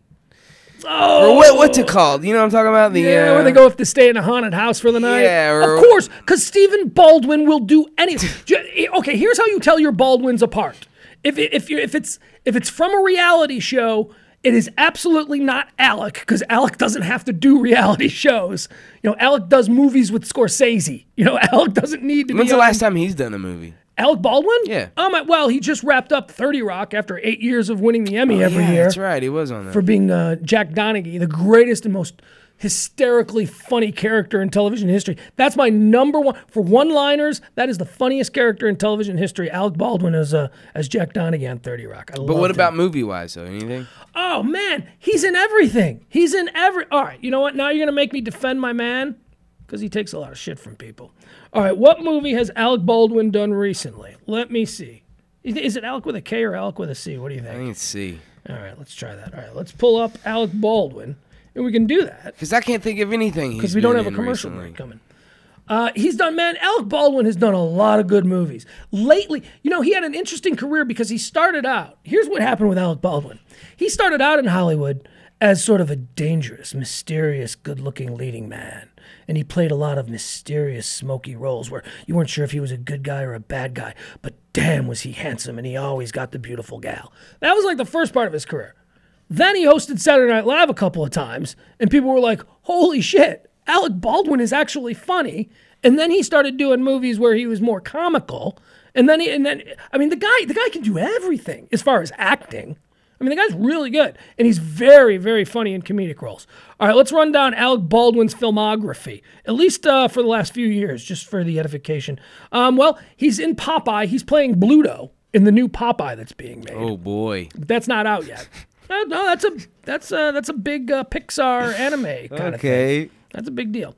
Rise of the Guardians, he was just in that. See, maybe he's doing voiceover He's work. doing a lot of voice work, and I see all the voice stuff because I've got a 3-year-old. So, so maybe that's why to me he's still Because relevant. I can't think of anything besides Beetlejuice is the last time I've seen him in. He did Rock. Beetlejuice is the last thing. That was like his second movie. That was like 90 films ago. It's the only thing I can think of, man. Okay. That's what I'm saying. That's All how right. irrelevant he is to me. All right, do I need to? All right, I'll just run down his. We'll go back from Beetlejuice. This is what he has done since Beetlejuice that you don't remember. I can't even find Beetlejuice. Here it is. Okay. Beetlejuice. After that, he did Married to the Mob. Very good movie. After that, After that, Working Girl. Massive hit. After that, Talk Radio. Another big hit. Great Balls of Fire. He played Jimmy Swaggart in Great Balls of Fire. That was another big hit. The Hunt for Red October. He's the original Jack Ryan. Yeah. Let's see. The Marrying Man. Prelude to a Kiss. Glenn Ross. This guy cites one of the most... He's got one of the most quoted lines in film history. And do you know what the line is? Coffee is for closers. ABCs. Always be closing. First place, Cadillac. Second place, steak knives. Third place, you're fired. Always be closing. You don't know that? No, I don't know that, man. Come on. You listen to talk radio. That's like one of the most used drops. And all right. So Glenn Ross. Then let's see. He had a couple of bombs. He's had his share of bombs. The Jurors, Heaven's Prisoners, Ghost of Mississippi, Mercury Rising. Boy, he had kind of a down period in the late 90s where he did a lot of bombs. Big movies. He made three movies a year. None of them big hits. Pearl Harbor. He was in Pearl Harbor. One of the stars of that. Royal Tenenbaums. He was good in that. Yeah, that was good. Let's see here. Well, actually, that was his first voice role. I like that movie. I didn't even remember he was in it. You caught me lying. I was like Royal Tenenbaums. He was good in that, and then I scroll over and it says narrator. And I'm like, oh, yeah, he was good in that. Yeah, The Aviator, huh? Yeah. You don't remember that? Yeah, that was a good movie. The Departed. Okay. He was awesome as the police captain, the guy in charge of the whole deal. Yeah. The Good Shepherd. Let's see. Okay, now we're getting into more recent ones. All right, so these are what Alec Baldwin has done recently. It's Complicated, Hick, Rock of Ages, To Rome with Love, Rise of the Guardians, and he's making the new Popeye. All right, so the guy is productive. He's working. He's in like every movie I flip through on cable. Oh, Alec Baldwin did this one too. It's like Michael Caine. You don't even know who Michael Caine is, do you? Yeah. Michael Caine was known in the 70s and 80s for being in every single movie. Doesn't matter. Starring role or... It's Alfred, right? Alfred? Yeah. From Batman. The butler. Yeah, he is. Yeah, he is. All right, very good. All right, let's see here. You know, you're a television production guy, right? Did you see what happened on the set of... Where is it? I got to find the story now. Survivor finally had somebody die. Whoa. The television show Survivor. Wow. It was during a tug-of-war scene for the first episode. Oh, yeah, I heard about that. And I mean, if you're going to die on had a heart Survivor, attack. what a horrible way to go. Like, that's cheesy. Yeah, and if you're going to die on Survivor, it may as well be American Survivor, you know, with the big audience. This was French Survivor. Oh, it's even worse. Yeah, so we don't even really, we're not worried about it. So American Survivor will just go on as planned. Wait, so he died of a heart attack? That don't count, man. That's not the same as dying on Survivor. Like, he would have died no matter where he was. Well, yeah, but maybe he wouldn't have been pulling a rope on a beach in Fiji. Still, Survivor didn't kill him. His bad health did. Well, I would think for a show like Survivor, I mean, I'm sure they had to go through a physical. I'm sure they had to have a doctor check them out and say that they're okay. They have to. I guarantee it. Okay. I mean, I guarantee it. I was one of the runners up for The Real World back in the 90s, the Boston cast. Oh, you tried out for that? Yeah, I couldn't go because my birthday, they found I lied about my age by a couple of months, and I would have turned past the age that they allowed during filming, so they couldn't use me. But even for something like that, 20 years ago, we had to go to a doctor. They were going to make you go to the doctor and get completely checked out, make sure that, that was all right. All right, you know what we should do? Let's take another quick break here. And when we come back, I've got the watch list. We'll get into a little Celebrity Apprentice talk. I'll tell you what's good on TV for you to check out tonight. And Jim Carrey. The last story that we'll really get into today is Jim Carrey. Jim Carrey is taking a position on this whole gun debate going on in America. And he's made a video. It's on Funny or Die. We'll listen to the song. We'll play the song. We'll talk about Jim Carrey. We'll talk about guns maybe a little bit. All right. Quick break. Hey, who we got here? Who is this? This is Loyal Sally. All right. It's DeepElmOnAir.com.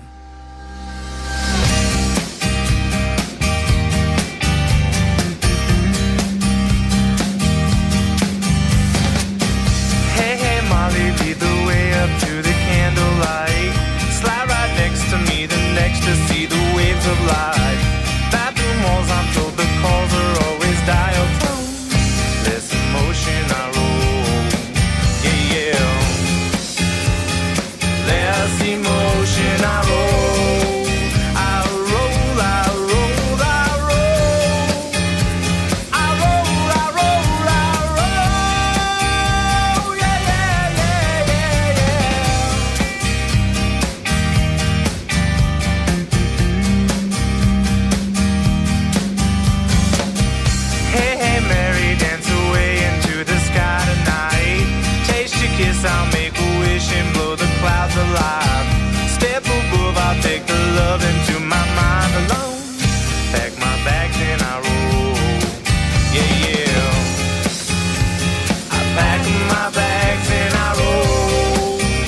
for life.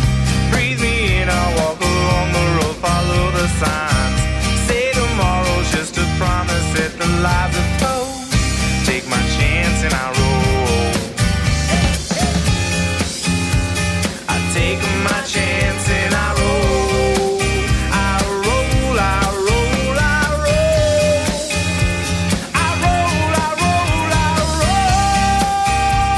Yeah, yeah, yeah, yeah, yeah.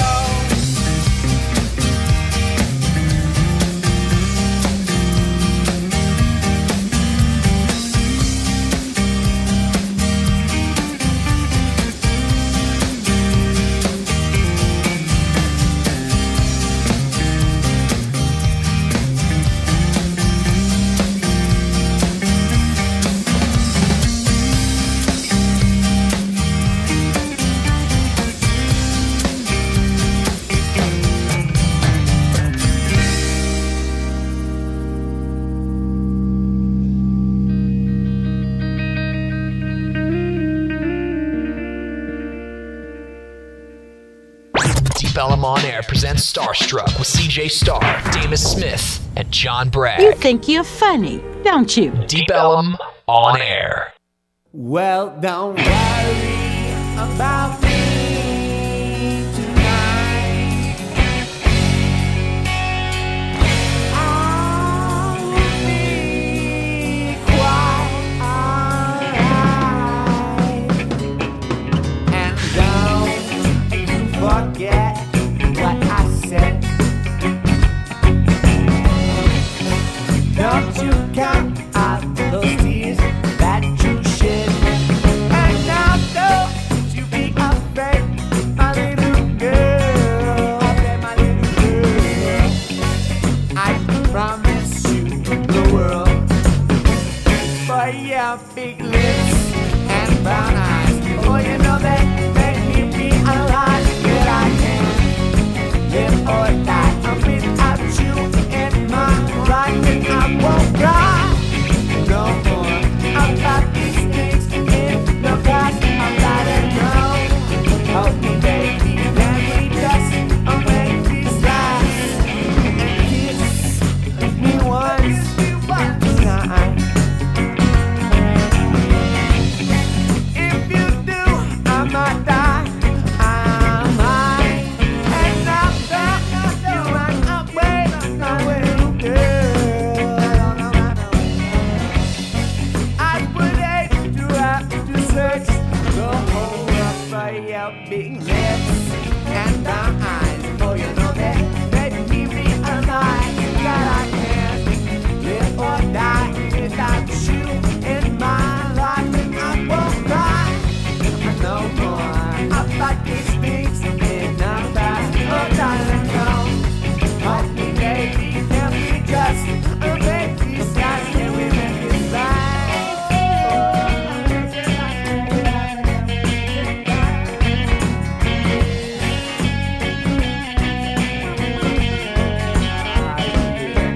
When you hold me,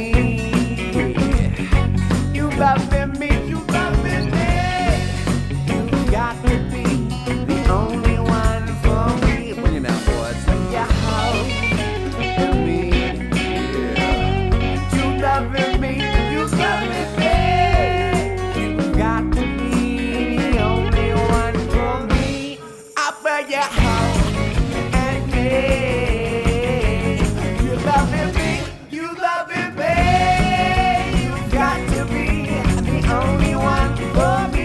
With your big lips and brown eyes. Oh, you know that they keep me alive. That I can live or die. And without you in my life, then I won't cry no more about these things in the past. Won't let it go.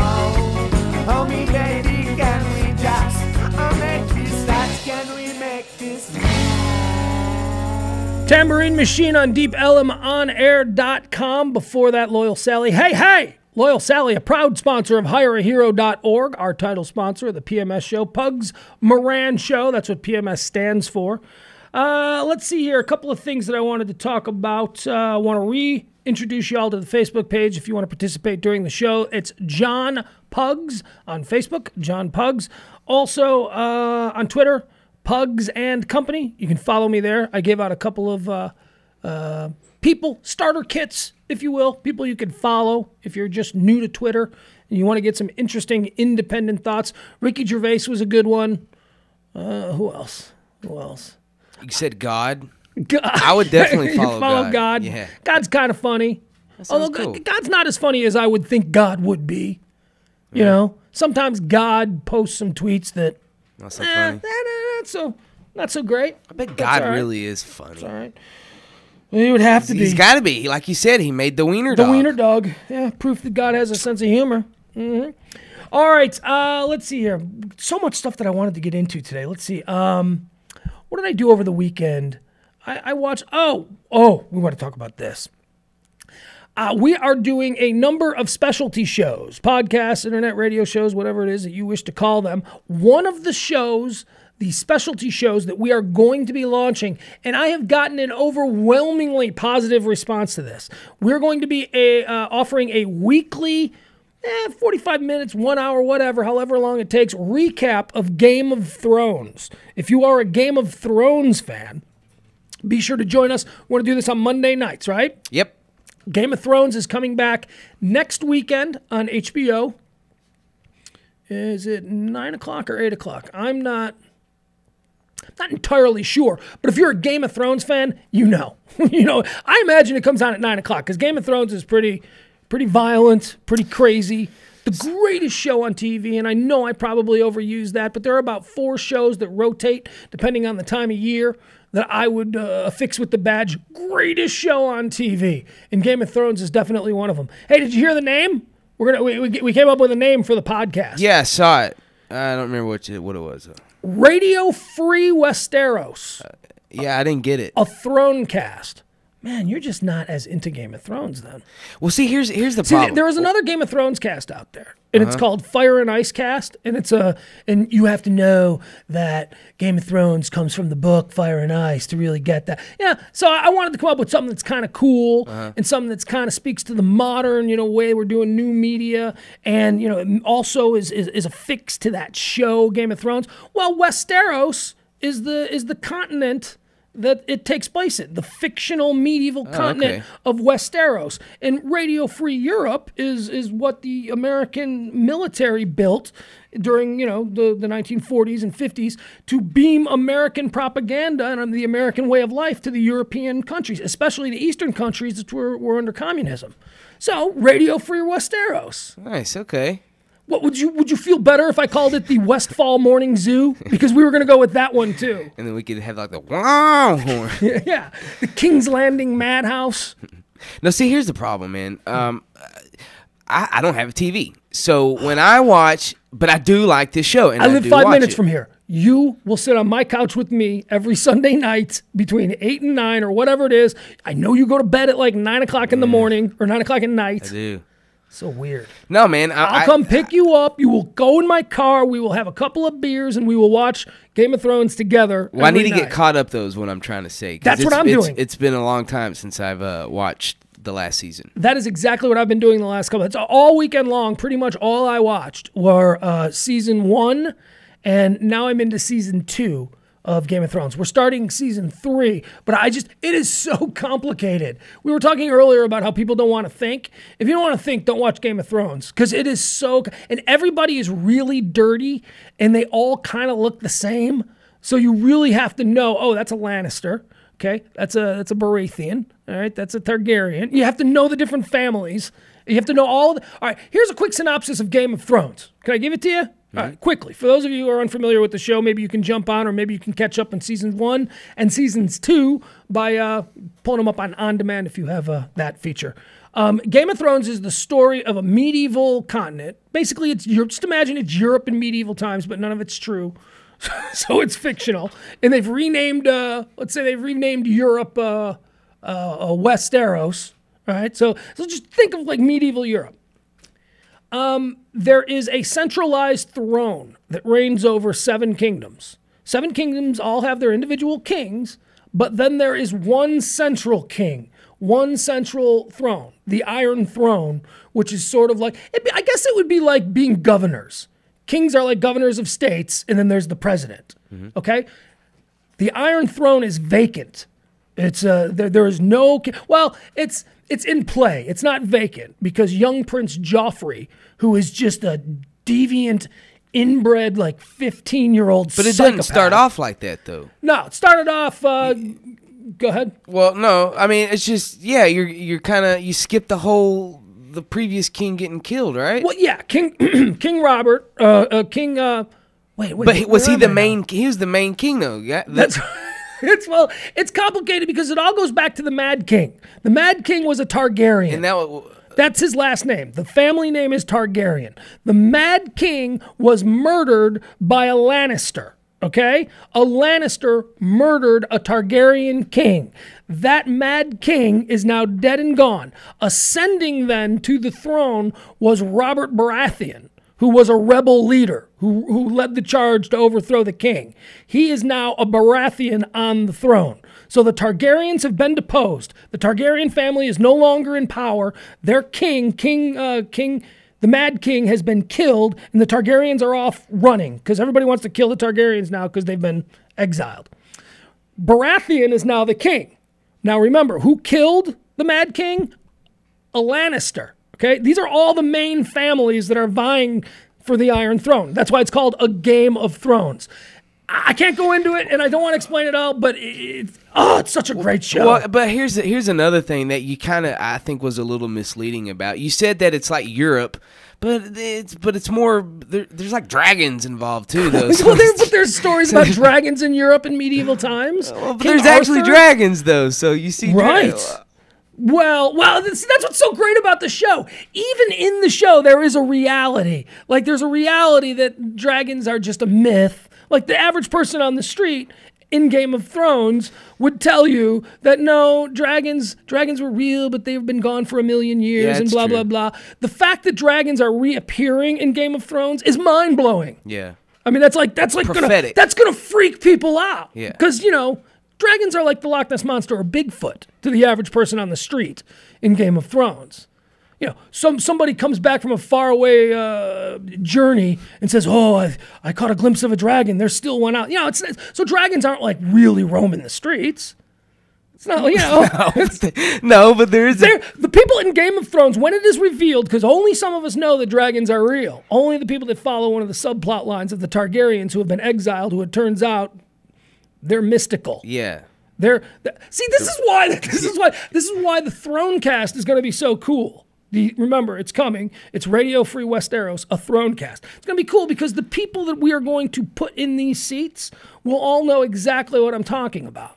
And the people listening, well, we don't care. If you don't know what we're talking about, this isn't for you. We are crafting a show only for people who get off on Game of Thrones.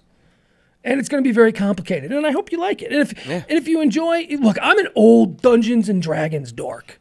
So this is right up my alley. I might start reading the books and then, have that kind of spin to it too. See, here's the problem. I'm not going to start reading the books. And Paco, Dallas's #1 local comic, as judged by the Observer, Paco is going to be our expert, our super Game of Thrones expert, because he has read all the books. Oh, he does read the books. He Okay, knows cool. Then he everything. can do it. He's like a freak about everything. So Paco is going to be our expert.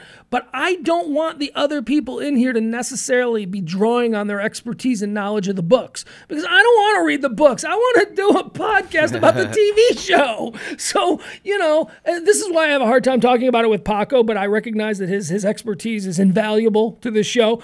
But I will say, like, a theory to Paco, "Oh, well, you know what I think's going to happen?" And then he'll type back, "Well, I read the books, so I know what's going to happen." And I'm like, "Oh, you suck. Just play along. Pretend like you didn't read the damn books." But okay, so we're going to start that, and that's exciting. And last night, something else I wanted to mention, HBO, I love HBO. I don't know how. You know what? You could take every channel. Here's what I need. I need ESPN. I need my local channels. I need CNN, and I need HBO. Now, I would like FX. If we're going to get greedy for $5 extra a month, you can add FX. I like it. But that's really all I need. HBO last night had this movie an HBO made for HBO movie, and those movies are always excellent. The Phil Spector story. Phil Spector, you know who Phil Spector is? Sounds familiar. Sounds familiar. Yeah. Oh my goodness. All right. Phil Spector is probably the most famous and successful record producer in the history of modern music. He created something called the Wall of Sound. And it was a way that music suddenly started to sound on the radio that was explicitly due to his crafting in the studio, recognizing the medium, how can we make, okay, so most of our kids who are going to be buying these records, they may also be hearing them on the radio. How do we make it sound just as good, just as big, he like revolution. You know what you should do? Go to YouTube right now while we're talking about this and pull up Phil Spector music and then just start playing it. You want to talk about, you know how some bands have a sound where you can immediately recognize it? Like I'd say the Rolling Stones have a sound where the Rolling Stones could put out a new song, and before Mick would even start singing, I could probably identify it as a Stone song because you'd know the sound. Smashing Pumpkins have a sound. When the Smashing Pumpkins start to play a song, you recognize it as a Smashing Pumpkins sound. Phil Spector had that sound. Anything that Phil Spector worked on, from 1950s Leader of the Pack all the way up through Let It Be, I mean, they all had that bigger-than-life wall of sound. Have you been able to find anything? I mean, yeah. You want me to just play a song? Yeah, play if there's like a compilation of songs or something, or just give an example. What? This is Then He Kissed Me, the Crystals. Yep. Perfect example of early Phil Spector in the Wall of Sound. I don't get it though. Listen, hear that echo? Hear how deep? All right, Phil Spector. That's like one girl singing, but Phil Spector like doubled up the voice and made it sound fuller, like it was a bunch of girls. Listen to how big the song gets, and that's the Wall of Sound.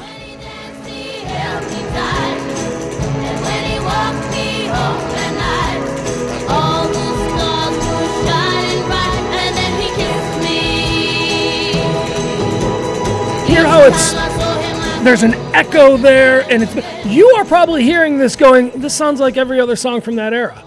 That's because he produced every song of that era. That's his sound.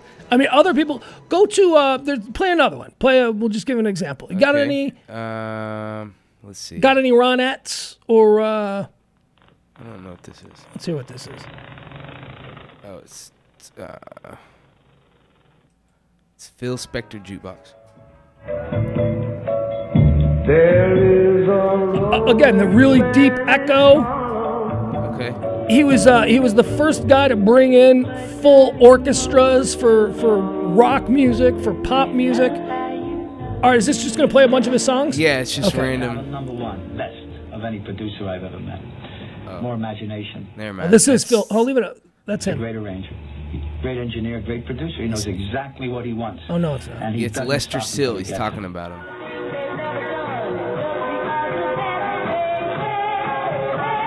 Darlene, we would usually go into the studio, and within 1 to 5 takes, I was finished. Let's forget about the intro for now. Let's just come right in.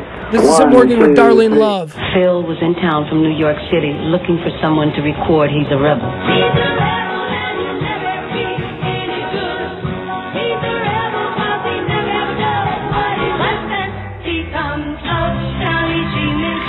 Hear how it all sounds the same? I mean, now you can jump over to a Ronette song and it'll sound like Darlene Love.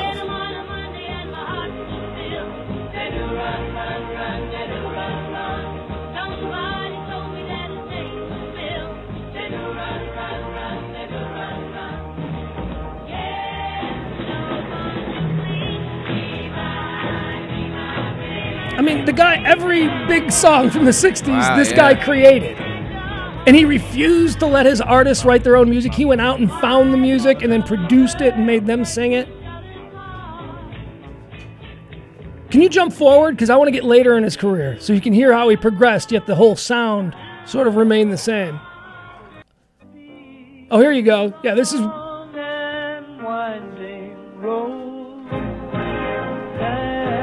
That's the Wall of Sound. That's that bigger than it ought to be sound that he pioneered for rock music.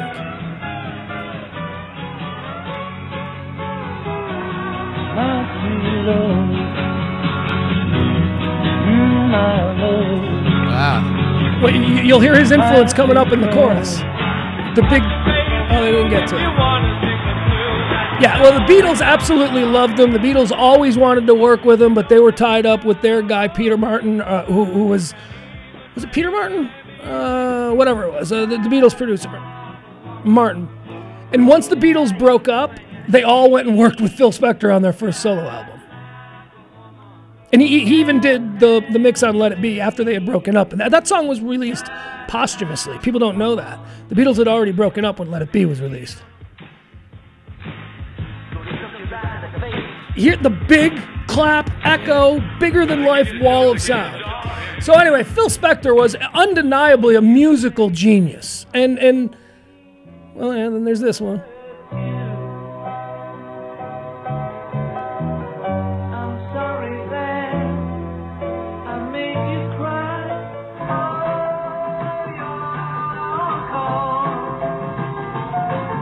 This is all John Lennon. John Lennon loved him.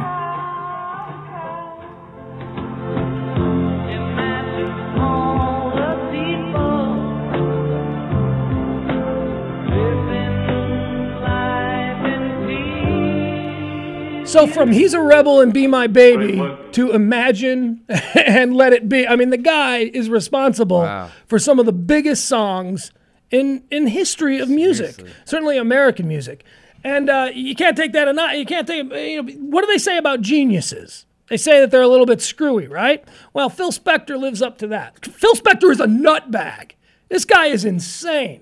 This guy was known his entire career for scaring musicians into playing exactly what he wanted by firing weapons in the studio. What? Oh, man. Big, giant spoonfuls of blow. All right, motherfuckers, you're going to play it the way I want. Bam, bam, bam. I mean, he was a madman, and he got away with it because he made millions and millions and millions of dollars for people. People just allowed Phil Spector to be crazy-ass Phil Spector for 40 fucking years, dude. This guy was the story, I mean, long before what eventually happened. I mean, I had heard stories my whole life. Crazy people talking about working with... Anybody who would work with Phil Spector would get the post-interview, what was it like working with Phil Spector? And they tell some crazy story. Well, he came in with a chainsaw once and he completely destroyed the drum set. But we played it next time. Next time we played it, exactly. I mean, he was crazy. That's awesome.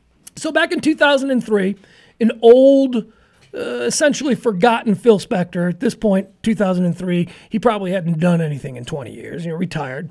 Fantastically wealthy. I mean, how could you not be? You heard all of the songs that he created. He's fabulously wealthy. Hold on, I just belched. And 2003, he goes down to the Hard Rock Cafe. You can imagine what life is like for a guy like Phil Spector in 2003. The only people that are really excited to meet you are old people. You know what I mean? Maybe some engaged new rockers would be very impressed. Like in 2003, if he had run across someone from a Chester Bennington, maybe from a Linkin Park, someone like that would probably be like, oh my God, Phil Spector, they'd treat him like the royalty that he is. But most people had pretty much forgotten about his contribution. So he's a lonely guy, weird guy. He's hanging out at the Hard Rock Cafe in Hollywood, and he meets a bartender. Or, I'm sorry, a hostess, a VIP room hostess named Lana Clarkson. And they hit it off, and one thing leads to another, and Lana Clarkson is back at Phil Spector's mansion that night. Lana Clarkson, by the way, played, I think, the gym coach on Fast Times at Ridgemont High. In the movie Fast Times at Ridgemont High, there's like a really hot blonde teacher that they're all hot for. Mm-hmm. Well, that, coincidentally... Fast forward 30 years, that's Lana Clarkson working a hostess gig at the House of Blues Hollywood, and she's going home with Phil Spector. All right, so they go inside, and the limo driver, this is where we got to jump out to the limo driver. The limo driver waiting in the driveway hears a gunshot. He comes out, or he gets out of the car, and as he's getting out of the car, Phil Spector meets him halfway down the driveway and says something like, I think I shot her, or something like that. Anyway, that's what he testified to. Does any of this sound familiar? No, man, but it's fascinating. So it's it's the new OJ. It was everywhere, man. It was plastered all over the media. The Phil Spector trial was huge. Legendary music producer. It's a big, huge deal. When? In 2003? 2003, I think, finally went to trial about 2005. He got to stay. His trial lasted, from the time he was arrested to the time that he went to trial, it was like 3 years. But unlike Robert Blake Beretta and unlike OJ, he got out. He was out on bond, and he just lived in his house for like 3 years, getting weirder and weirder. You don't remember when he showed up for court with his hair totally frizzed out? Dude, you got to Google search Phil Spector on images, and you will see the picture. He showed up to court with the craziest Jufro you ever saw, and he had like shades on. It was huge. Anyway, he's a freaking weird guy. Well, he claims that Lana Clarkson killed herself because he used a gun nut, and he collected. Let's see. There it is, the very first picture. The cursor's on it. Describe that look. That's how he showed up. That's a big fro. You're right. It's a big gray fro. Here, I'll pull it and show them. His attorneys. Last night's HBO movie was all about the court case and how they defended this legendary madman. How they tried to convince a jury that he didn't kill her after years. He had 8 women testify that he had threatened them with guns. And then he's saying that the girl who actually got shot by a gun in his living room shot herself and that he had nothing to do with it. The dude's goose was cooked. And so, but they're trying to prove to the audience or to the jury that he's not crazy. So the first day of court, he shows up with his hair like that. Yeah, if you're watching on the screen, you can see it. So you're this dude's attorney. How are you not just like, oh, man? Well, I'll tell you, in the HBO movie last night, Al Pacino played Phil Spector. It was awesome. Oh yeah, I can see that. He kind of looks like a. And his attorney, you should now pull up Al Pacino as Phil Spector in that very same picture with Al Pacino with the wig and the weird glasses. His attorney in the HBO film opposite Al Pacino's Phil Spector was played by Helen Mirren. No less a acting threat than Helen Mirren. Jeffrey Tambor played Bruce Cutler, who was his lead attorney. I'm trying to think if there was anybody else of note that was in it. I don't know. But it was a really fascinating movie about the trial, about the Phil Spector trial, how it went down. He was convicted. Oh, did you got the Al Pacino one? Yeah, it's funny. That's like the first thing that popped up as soon as you start putting Al Pacino and then it goes as Phil Spector. It's a great look. Al Pacino's got enough. Al Pacino, man, I don't know. The criticism on Al Pacino is that he just plays Al Pacino and everything. And he was kind of doing that last night as Phil Spector in the HBO movie. But I bought it. I thought Al Pacino was kick-ass. Dude, he looks just like him. He does, yeah. Oh, is that the picture that we got up now? Yeah. He does. And he said that he showed up. He tried to explain. He shows up for court and the media goes crazy because he looks like, a freak, a Q-tip. And immediately his lawyer, Helen Mirren, pulls him into this counsel room and she goes off on him. She's like, what are you doing to me? I'm trying to tell people you're not crazy. And you show up looking like this. And what was interesting to me was, there's a lot of speculation when Phil Spector showed up like that. Speculation at the time was, does he... No, is he so checked out of reality that he doesn't know how crazy that looks? I mean, is that what we're dealing with? That's what everybody thought. But in the movie, it was revealed that he knew exactly what he was doing. He said he woke up at 4:30 in the morning to do his hair exactly like that. So, but why? Why did he do that? Because he's crazy. Because Phil Spector is crazy. He said that it was a tribute to Jimi Hendrix. But he knew exactly how weird it looked, and he knew exactly how people were going to react to it, and he really didn't seem to care. It's a good movie. If you get a chance to see it, it's on HBO. You can probably download it from one of those sites that you kids use. I don't know what the hell that's about. Go to Redbox or something like that. Do what we got to do. Yeah. All right, let's take a quick break here. We'll play a little song. We'll be back with a little bit of more. HireAHero.org presents PMS, the Pugs Moran Show. We're going to talk Jim Carrey when we come back. We were going to do that this segment. We got a little bit distracted. Jim Carrey's got a new song out, a new video on FunnyOrDie.com addressing the whole gun nut story, and I don't know, it's complicated. I don't really get into the politics of it. But I do want to talk about Jim Carrey, his position, and how we feel about this. It's funny? Celebrities and their opinions. I used to be a die-hard Jim Carrey fan. Like, die-hard. I like him. I got no problem with him. It's, I don't know. Well, maybe we ought to. I have not heard the song yet. So we'll take a break, and we'll listen to the Jim Carrey tunage. His new anti-gun. I think it's called From My Cold Dead Hands, I believe it's what it's called. Cold Dead Hand. Yeah. From My Cold Dead Hand. All right, we'll listen to the new Jim Carrey song. We'll also read some of the comments concerning the song. We'll read Jim Carrey. He's in a little tweet war with everybody today. Jim Carrey might be a fun person to follow. We'll be back. PMS on Deep Ellum on air. PugsMoranShow.com.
That's Brady, Rosalita, DeepElemOnAir.com, PMS, The Pugs Moran Show, show number 1 in the new reboot of PMS, a daily show heard, well, daily, Monday through Friday.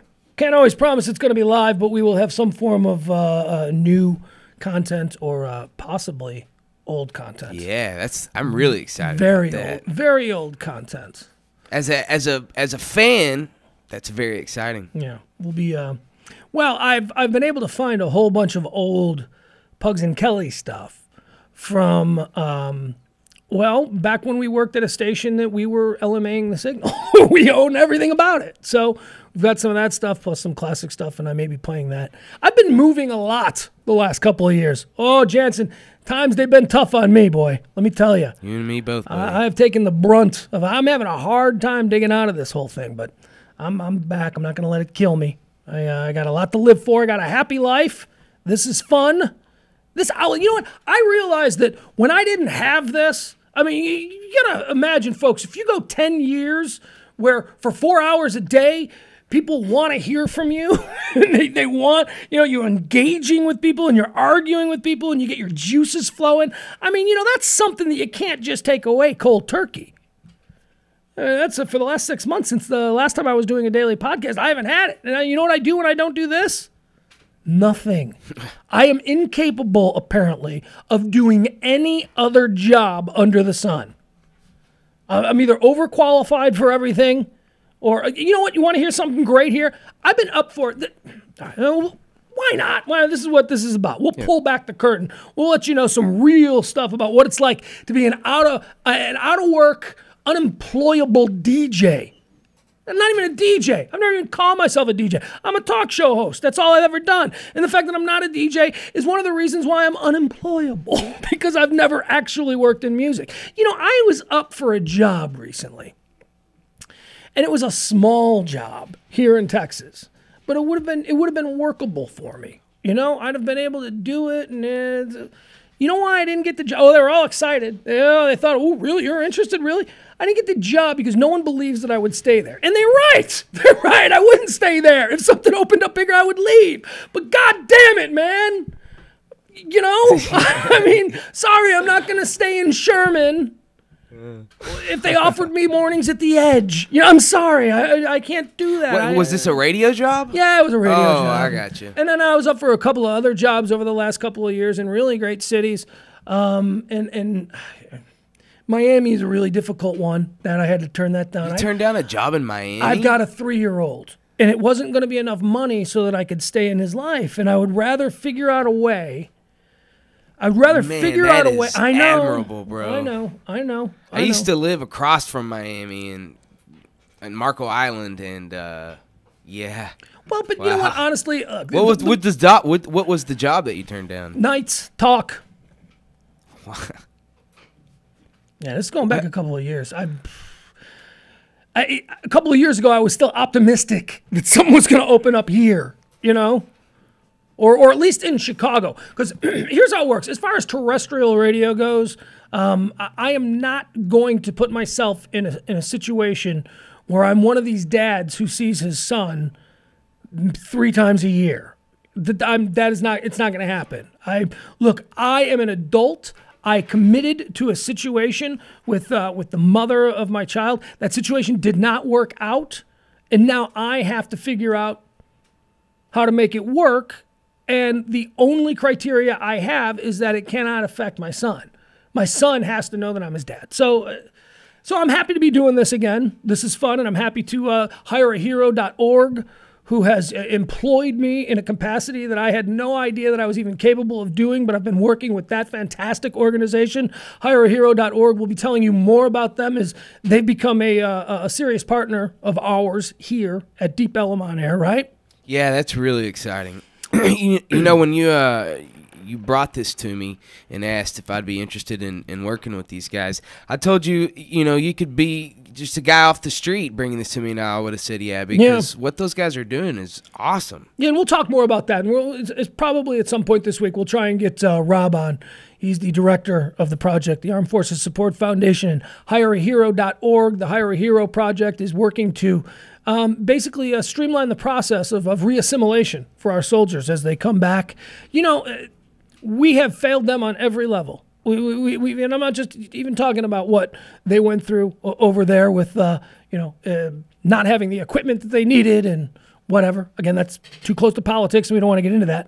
But let's talk about the social aspects of that. We've got a bunch of our warriors, a bunch of our boys, a bunch of our girls, our brothers, yes, our sisters who are coming back, and what they're finding is a piece of shit economy.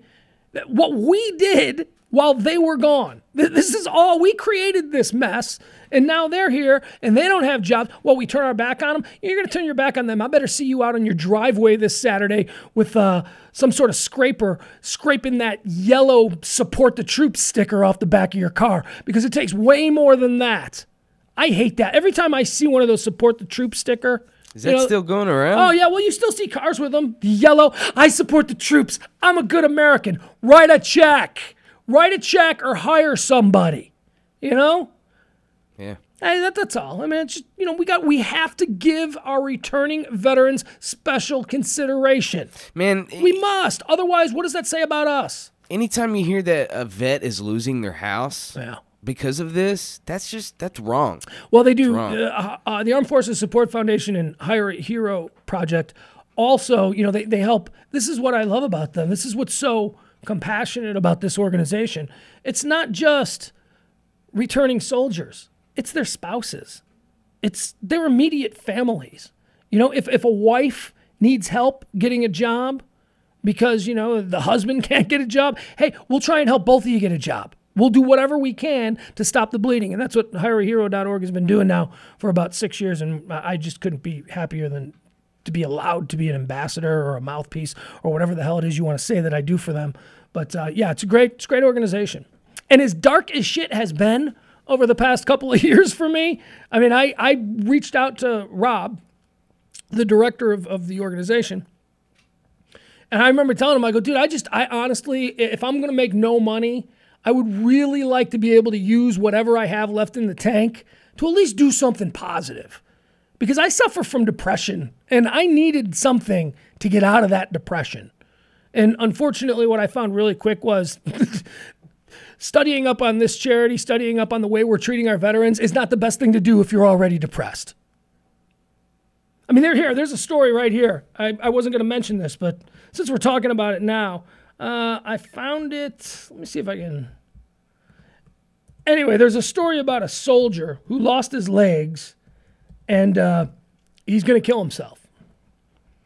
He's telling everybody. He made a YouTube video and all that, and he said, look, this is no life for me. There's no options here. Let me see if I can find the story. It was, I didn't even read it. I mean, I looked at it, I read the headline, and I started to read it, and I went, no, I don't really want to get into that on the show. But why not? We're talking about it. Why not? Hey, we talked about the other awful things that people have done. We talked about the Facebook sharing of the child porn that was posted over the weekend. The 30-something thousand people shared an image of child pornography that somehow got through all of the barriers on Facebook and made it to post. 30-something thousand people shared it. I still need to know how many of those people... Well, I don't know. That's a weird one. And then they killed a baby. You know, I mean, so I don't put anything past people these days. Hold on, just bear with me, folks, as I try and find this quick story. And if it doesn't pop up quick, we'll move on. But, all right, yeah, here it is. Let's see. Thomas Young is the guy's name. Pull up the story. This Army veteran is going to kill himself rather than continue to live with injuries suffered in Iraq. Here's the story. This comes from Gawker.com. 10 years since the start of the war in Iraq and 9 years since getting shot in the spine by a sniper after being in Iraq only 5 days, Thomas Young, a U.S. Army veteran, has decided to kill himself. Since sustaining his initial injury, Young, who is now 33, has been one of the most vocal members of the activist group Iraq Veterans Against the War, even starring in the award-winning documentary Body of War, which followed him as he attempted to make sense of his circumstances. Unfortunately, Young has also been forced to watch as his body and abilities have slowly withered away, a cruel counterweight to his once boundless enthusiasm. At first, he was only paralyzed from the waist down, but in 2008, his condition worsened when he suffered a pulmonary embolism and anoxic brain injury. Ailments that further hampered his mobility and his speech. It's been downhill from there. In November, Young had his colon removed, and his wife, Claudia, now feeds her husband liquid through a tube. Oh, man. After 9 years in and out of hospitals, Young, who lives in Kansas City, told the Kansas City Star this week that he's decided to end his life, saying simply, "I'm sick and tired of being sick and tired." After trying to help him for almost a decade, doctors have told Young they can't help him with his final wish. So sometime in the next few weeks, he will start to refuse food, water, and medication. He told the Star that he thinks it will only take about 3 days for him to die after he begins the process. In an open letter to George W. Bush and Dick Cheney, and I won't read any further because we are not. Man, this guy should have $1 million in the bank at any given time. Like he should be set up to where he has $1 million in the bank. His life is taken care of. Yeah. You know what the reality of a situation is, though, is that some of these guys, we can keep.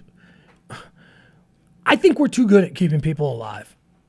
I know that's a really hard thing for a lot of people to say, and I'm not even necessarily talking about this guy in particular. But, I mean, there are people who come back, not only from that war, from horrible car accidents, from anything, that can get put back together. They have absolutely no life. I mean, we can keep people alive as a vegetable for 30 years. Well, I mean, I kind of understand his wish to die. Yeah, standard of living has gone down so bad. Independent of the other issues, about how we treat veterans and how, I don't know. I don't, this guy's obviously not unique. There are plenty of veterans who have come back in really bad shape. I'm more about, his right to kill himself. You know what I'm saying? Even if we did everything we could, I don't know how much we could improve on this man's life. And I'm one of these people who believe that if it got really bad, I should be able to check out. I think that is the ultimate liberty, being able to just end it for yourself. And anything less is certainly an encroachment on my rights as a human, not as an American, as a human being, as this organic thing that I am. If I choose to end this, if I choose to end me, I should be able to. Yeah. Yeah, I agree with that. But you have to look at the circumstances, like how much of his life is affected. It's his injuries are the main reason why his standard of living has gone down so bad. But what about financial? What about outside reasons? I mean, I think life is just really bad. He has no colon. I mean, he's gone from just being partially paralyzed to the condition worsening due to the condition that he incurred over in war.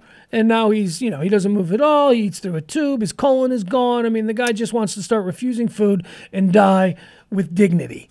And Jesus, who am I? Who the hell am I? Who are any of us? This goes back to that Terry Schiavo case from a number of years ago, that Florida woman that people were fighting to keep alive, even though her wishes were to die, or whatever it was. The whole issue of, dying with dignity. Well, because we can keep you alive? So you have been blown to a million pieces. Medical science progresses to the point that we can patch back like a jigsaw puzzle all million of those pieces in 100 years, and you can just go, you can't move. Your neurosystem is screwed up. You can lay there and you're alive. We got your heart going, It's like when you get the engine going on a car. Doesn't mean it's going to drive anywhere. You just got the engine started. The heart's going. Your eyes flutter every once in a while. Success! We saved a life. No, you didn't save a life. You're just fucking masturbating at that point. You're just showing, hey, look what I learned in science class. That is no life. And I wonder if at some point, the doctors take the Hippocratic Oath of do no harm. Maybe at some point we need to revisit that. Because in their desire to harm equaling death, or the ultimate harm being death, I think that we really need to revisit some of these death with dignity laws. Especially, man, and look, this is just a fact. There are too many of us on this planet. There are way too many of us on this planet, Jansen. Yeah, man. I mean, these conspiracy theorists about this trilateral commission and the whatever organization that really makes all the rules. What? There's this theory that all of these famines in Africa and all of these wars with no purpose that we seem to see popping up all over the globe, that these are all master plans of this organization because they have decided, and they're actually right, that we have too many people on this planet, that we need to have the population. That there needs to be about half the people on the globe that are there right now for us to sustain ourselves on this planet. Well, hold on. Now, I read in a book from Max Egan that's actually a misconception. Is it? I don't know. That all the people in the entire world can fit comfortably in Australia, half of Australia, and we'd each have an acre of land, and then still have the entire planet uninhabited. Everyone in the planet. It's just we're mismanaged. What do we got? 7 billion? Isn't that what we're at? Are we at 7 billion people? I think there's 300 million Americans. There's about 7 billion people. That is certainly far more than has ever been on the planet all at once. And here's the problem. We're keeping people alive too long. Man, people used to die at 70. Now, I've got a mother who's 65. So I'm glad to see that, 70 is the new 50. But we do have to address a problem that we're keeping people alive, and there's more people, and everybody's having babies, and there's all these people, and we're all polluting, and we're all eating, and we're all farting, and we're all doing all the things that, eventual wear and tear on this planet. Yeah. So maybe we tone it down a little bit. Maybe we let people kill themselves if they want to check out. Maybe that'll cut off. Maybe that'll take a little bit off the top. Maybe a couple But what about the person that wants to kill himself only because at the time he's having, issues with, in his brain, and it's not really like you can help this guy, and then his life gets better and he lives. Sure, but that's where we come back to the idea of community and helping your brother and being more involved in one another's lives and engaging with people. Hopefully someone going through that sort of thing where they start questioning their reason to exist and is it ever going to get any better? Hopefully, that person has someone in his life who will recognize it. But if not, I think if he makes the decision, look, if he's a loner and he's got nobody, then maybe that's what he's going to do. No. Could it get better? Sure, it could get better. But who am I to decide? It's not my life. I actually had a friend that killed himself over a chick breaking up with him. Yeah. It was a breakup. No, man, like that shouldn't be ever legal. Like we should be able to prevent that. Or not prevent it, but we need to be able to. There's got to see you want to legalize it or whatever. No. I don't want to. I'm not even talking in terms of the law. I'm talking in terms of my own conscience. That I think that your ability to off yourself is the ultimate liberty. It is, you are control. That's why, these women's issues, I totally get it. That's a woman's body, man. A woman shouldn't be forced to, whatever. Yeah, no, I agree with that. This is my body. If I want to end it, I don't think, now you're talking about a guy who bent out of shape at 15 or 16. How old was he? He was 23. He's a kid, and yeah, that's the sort of thing, but you would hope that someone would get to him. Man, I had a situation where I was 15, 16 years old. We were at a party. My friend broke up with his girlfriend. She wanted to leave the party. She was my ride. So I got in the car, and I remember cracking jokes the whole way home. She's driving me home, cracking jokes about the boyfriend and how don't worry about it, and this is just how he acts. She lets me off at my house. I go upstairs. I go to sleep. I wake up the next morning with a phone call from the police who wanted to know, what I knew about the night's activities. She killed herself. She dropped me off at home. She went home. She killed herself. Now, that girl should not have killed herself. I get that. That was just someone going through something really crazy, and she acted impulsively, and now there's no returning from that. But if that girl was 60 and she had cancer, exactly. So she should. But I'm not even talking about the law. I don't know how. I wouldn't even know how we address that. Yeah, exactly. That's what I'm trying to say. I'm not smart enough to figure that out. Because you're right. There are certain circumstances where, it is appropriate, but then there are times when it's not. It's like, where you address it? It's when with common sense. Like, what happened to, to our life where common sense no longer plays a part?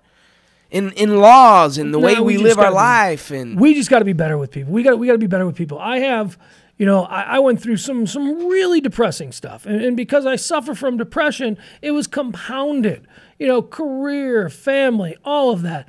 I was never legitimately at risk of doing anything. But man, I had a core group of about 4 people in my life who, if I ever even started to think that way, I was really depressed. Don't get me wrong. I was staying in bed for months at a time and, just not going outside and just being miserable. And I had certain friends who were there all the time.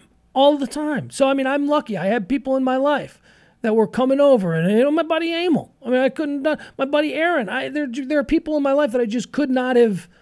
You know what I know now, having gone through what I've gone through. I know without a doubt who my friends are, and it doesn't matter. It doesn't matter if I don't speak to them for 2 months at a time. I know that I have people in my, and that feels good because I don't have any brothers or sisters. I have a very small family. It's just me and my mom. But I know that I've got at least 3 friends here in Dallas who are brothers, who they can have my bone marrow. I'm actually rooting for some of them to have medical issues so that I can pay them back in some way.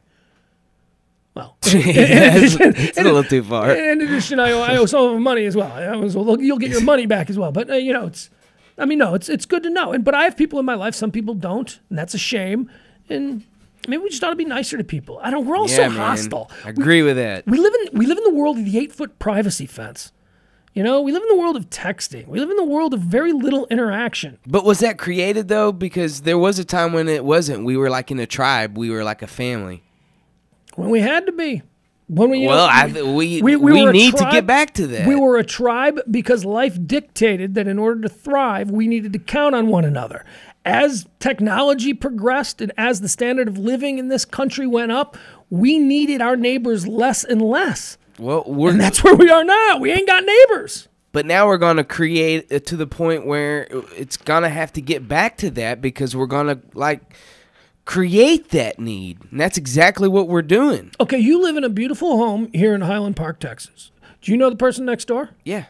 You talk to him? Yeah. I talk to him all the time. See, this is weird because you're like a friendly guy. you're friendly. Do you know the person on the other side of you? I tried to, but they don't. I think they're older, so they're. So you moved in and you started knocking on doors like a pedophile? I did because it's different. I mean, I just wanted to let you know I'm putting in a studio next door, so there's going to be a people coming in and out.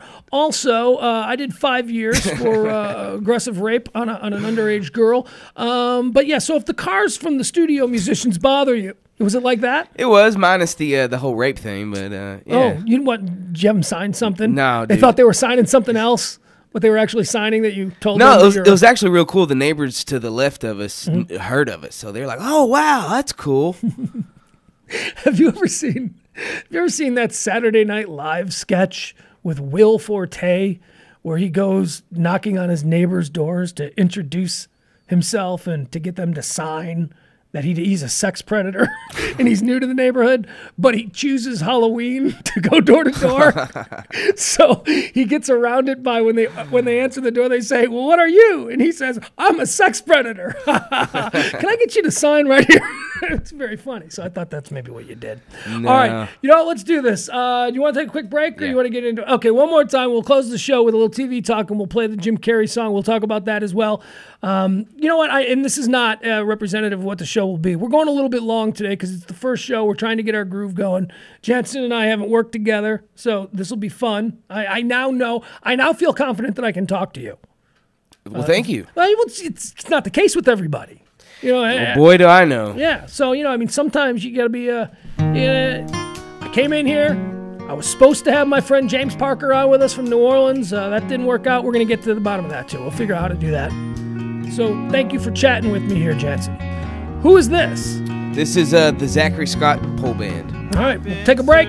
Come back on DeepElmOnAir.com. But I can't see anything at all. I'm higher than I've ever been, and I don't think that I'll fall down. Higher than you.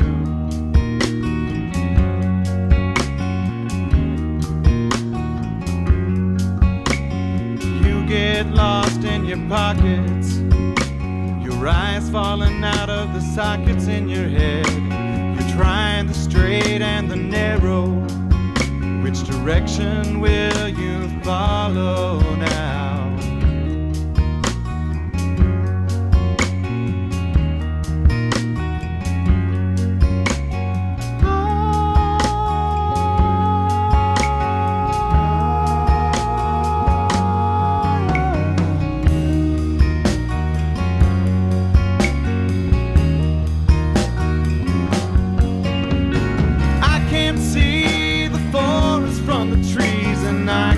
Tell the sky from the sea. I can't tell if you're talking to me, 'cause I can't surrender my sickness.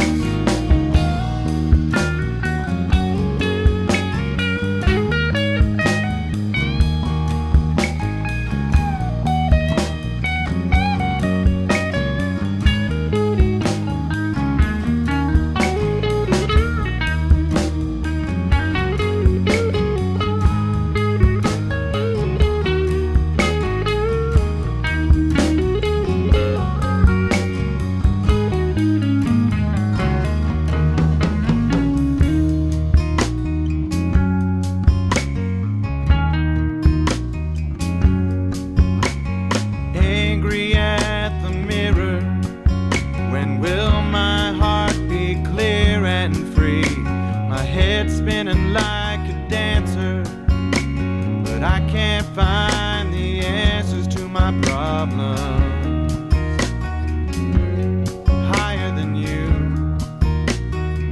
so much higher than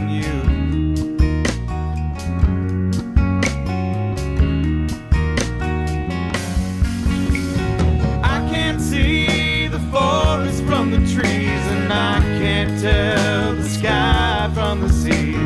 I can't tell if you're talking to me, 'cause I can't surrender my sickness. Well, I can't see the forest from the trees, and I can't tell the sky from the sea. I can't tell if you're talking to me, 'cause I can't surrender my sickness.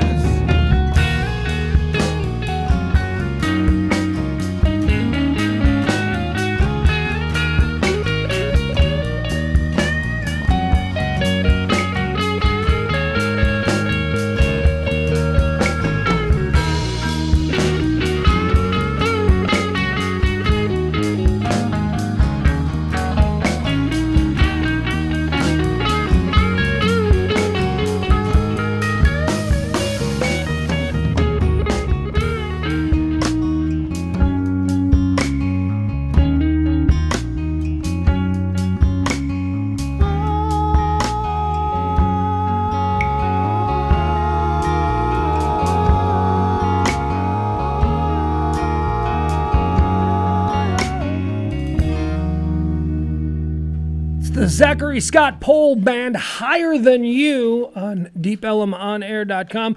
No, not possible, Zachary Scott Pole Band. We are new media. Not possible. We broadcast in the Joe Rogan style here. Make of that what you will. They were good. I like that song a lot. Dude, he's great.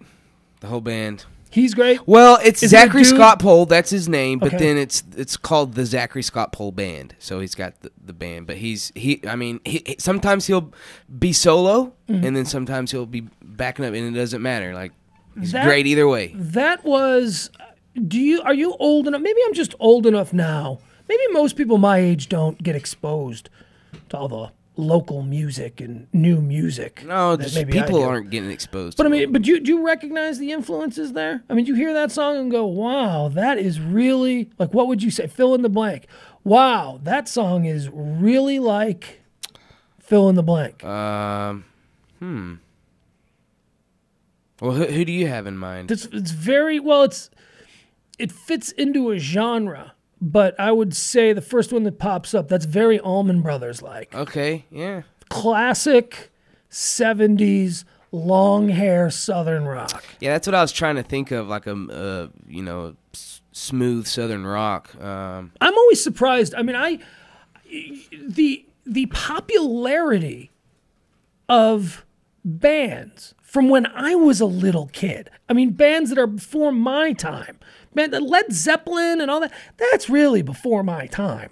I mean, in the 70s, I was a little kid. I love Led Zeppelin. Yeah, well, right, yeah, but you didn't love them when the new album came out. You didn't. I mean, you're not that wasn't old. even born. Exactly. Yeah, so it's not your thing. So you've discovered them. They have stood the test of time. Yeah. And now, but I'm always surprised. A good example was I was at a 7-Eleven and I was sitting in my car and there were two kids on skateboards out in front of a 7-Eleven. As I think that it's the same two kids in front of every 7-Eleven from coast to coast. I think they've got a clone. They've got a big factory somewhere where 7-Eleven clones these kids, just so it looks, like it's Slurpee time. Made me think of having a Slurpee. A couple of kids on a skateboard out in front of a 7-Eleven reminded me of my misspent youth. Anyway, these two kids, they were wearing rock shirts, concert T-shirts. One of them was wearing a Sex Pistols shirt. These were 12-year-olds, 12, 13-year-old kids. One was wearing a Sex Pistols shirt, and the other one was wearing a Police shirt. And I thought, man, that's cool. The equivalent to that would be me at 12 years old wearing a Benny Goodman shirt or a shirt. No. Yes, it would. No, it wouldn't. 30 years before I was born in 19... I don't even know who the hell Benny Goodman is. Big band. He's like a big band guy. It was before rock music even existed. If I, at 12 years old, was representing a band on my chest that was 40 years before I was born, the way these kids are wearing the Sex Pistols and stuff, it would have been like Benny Goodman. Or Ella Fitzgerald. I'd have a concert shirt, T-shirt. That wouldn't happen. I mean, I just think it's cool. I get the Police, but the Sex Pistols, they're legends, man. No. I mean, they're...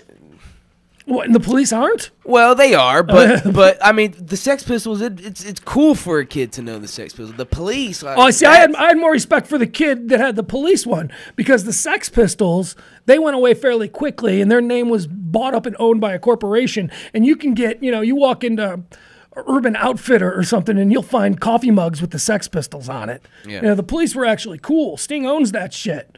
That kid had a police shirt. I'm thinking his mom went to an actual concert and got it for him. Can you buy a police shirt at Target? I mean, that's where these kids got these shirts. Yeah. You go to Target, you see all the T-shirts, and it's all like these really cool retro bands that kids are buying. Urban Outfitters has a lot of those kind of shirts. Yeah. Pacific, there's another store. PacSun, has this kind of stuff. I mean, do you think that these kids are actually familiar with the music of these bands? Or I think they might be. I think that there's an appreciation for this young generation of music fans for classic rock for two reasons. One, all you really hear anymore in the rock genre on terrestrial radio is classic rock. Why? Because the people who want to hear classic rock, your core demo, are people in their 50s. And those are the only people still listening to terrestrial radio. So you're going to start to see more formats on terrestrial radio that is really targeting that older group. Now, so maybe they're riding around with their dad, and their dad's like, oh, this is Boston. 7-year-old so-and-so, More Than a Feeling. So the kid is exposed to it that way. Two, the video games. All of these classic rock bands have registered their music with the video games. So every video game, a kid plays, they're now familiar with April Wine or Uriah Heep or these one-hit wonder classic rock bands that no 13-year-old should have any idea ever existed, but now they do. You know what? I think you're right, man. The Police was real big on the whole Guitar Hero thing. Probably. That was one of the big songs. Yeah, so they're probably exposed to the music that way. I think that's a cool thing. I think it's because classical music really was the pop music of its day. Beethoven was Justin Bieber.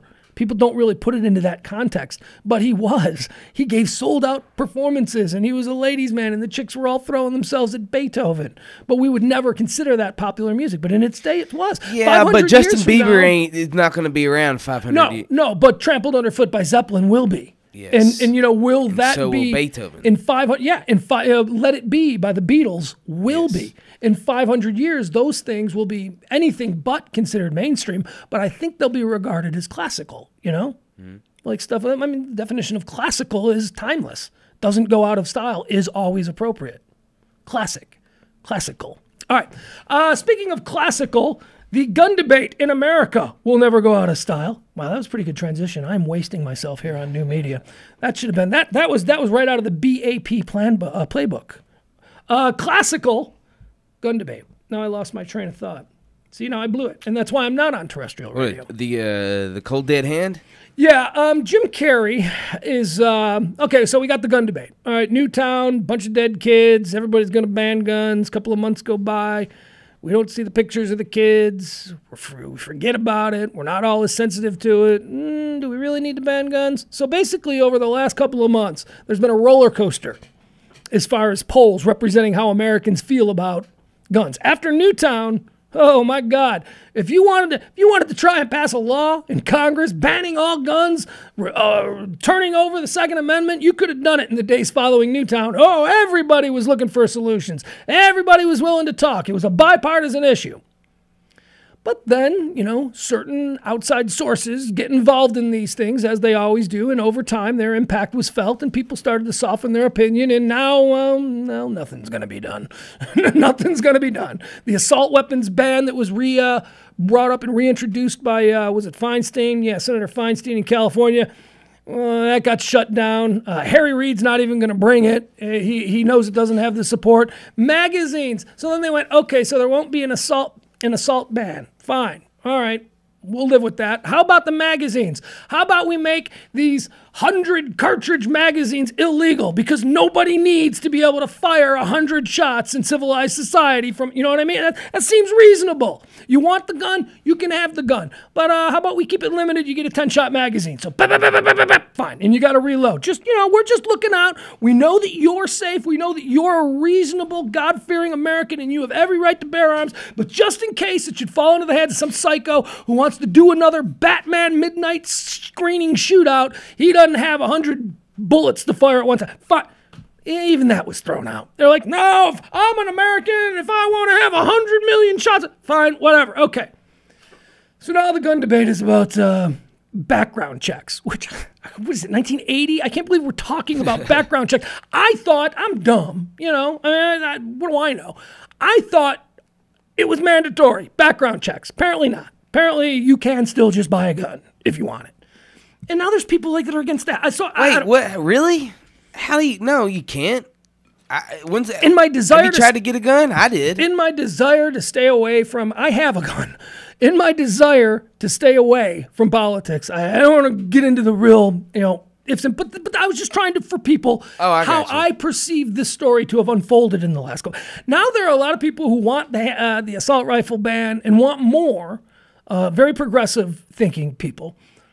They're angry. They're angry that Feinstein got trampled. They're angry that Harry Reid is refusing to support the bill. They are angry at the American people. A lot of people are upset. So they want gun control is what you're saying. So they want gun control, yes. So Jim Carrey, funny man, Jim Carrey, who hasn't really been funny in a while. No, he hasn't. We were talking about Alec Baldwin earlier. What has Jim Carrey done? He did that serious movie that was actually okay. But that's like the last thing he's done, I think. What serious movie? He did where he was like a killer, like Seven or something like that. I don't know. I don't remember what it was called. He was like a psycho. Because I got a 3-year-old. The last movie I saw Jim Carrey in was in Horton Hears a Who. He played Horton. Oh, okay. The well, elephant, there you go. or whatever. He was great in Ace Ventura. So Jim Carrey's all upset. It all started off, I'll read the story to you. Jim Carrey's Cold Dead Hand song for Heartless Mother Effers released. Mocks Charlton Heston, gun owners. Update, he has added more foul language. Okay, well, Jim Carrey has been fighting it out on Twitter over this song, which was released last night at 12:01. And here, I'll read you some of this.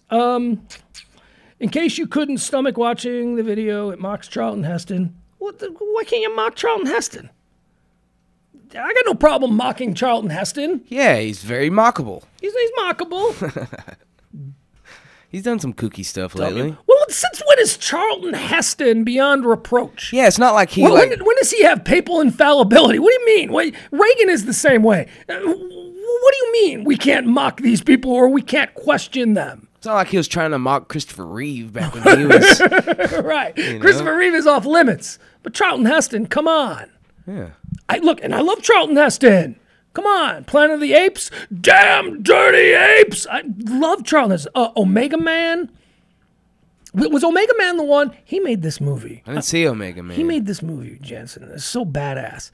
It basically, it was like in the early 70s, and I forgot what it was called. Maybe it is Omega Man. But the whole world has been taken over by zombies. He's the last man on Earth. Whoa, what? That sounds awesome. Yeah, whole world's been taken over by zombies. And he lives in this apartment in like this big city. And every night, during the day he goes out because he's figured out how to, Will Smith remade That's what I was about to say. That's what it sounds like. Will Smith remade the movie. Will Smith played the Charlton Heston role. But the Charlton Heston one, I saw the Will Smith one, I still like the Charlton Heston one better. Really? It was cooler.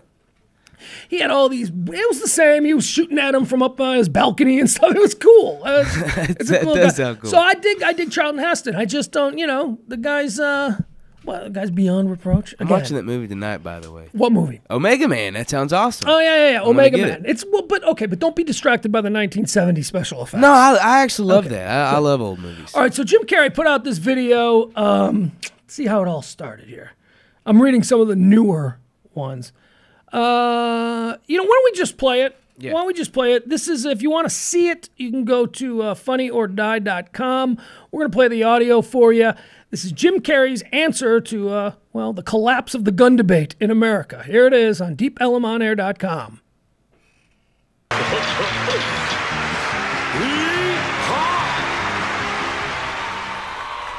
Why did the ventriloquist quit drinking? Because he was acting like a real dumb. It's the set of Hee Haw. Jim Carrey is on the set of Hee Haw. Well, hi-oh and howdy, fine folks, and welcome back to Hee Haw. We want to thank our special guest, Charlton Heston, for joining us. Jim Carrey as Walter, Charlton Heston. It's an absolute pleasure to be here in the sight of God on Hee Haw. But who would be laughing if it weren't for the patriots who answer the call of freedom? Well, The aliens. They would exploit our every weakness and suck the brains out of every living soul. They'd be laughing, but not like you and me. They'd go beep, beep, beep, beep, beep, beep. Beep, beep, beep, beep, beep, beep, beep, beep.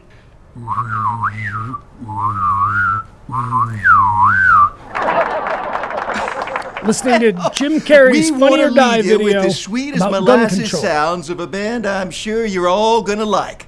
Hens and Roosters, lend an ear to Lonesome Earl and the Clutterbusters. All right, and now Jim Carrey is playing the role of Lonesome Earl, the lead singer of the Clutterbusters.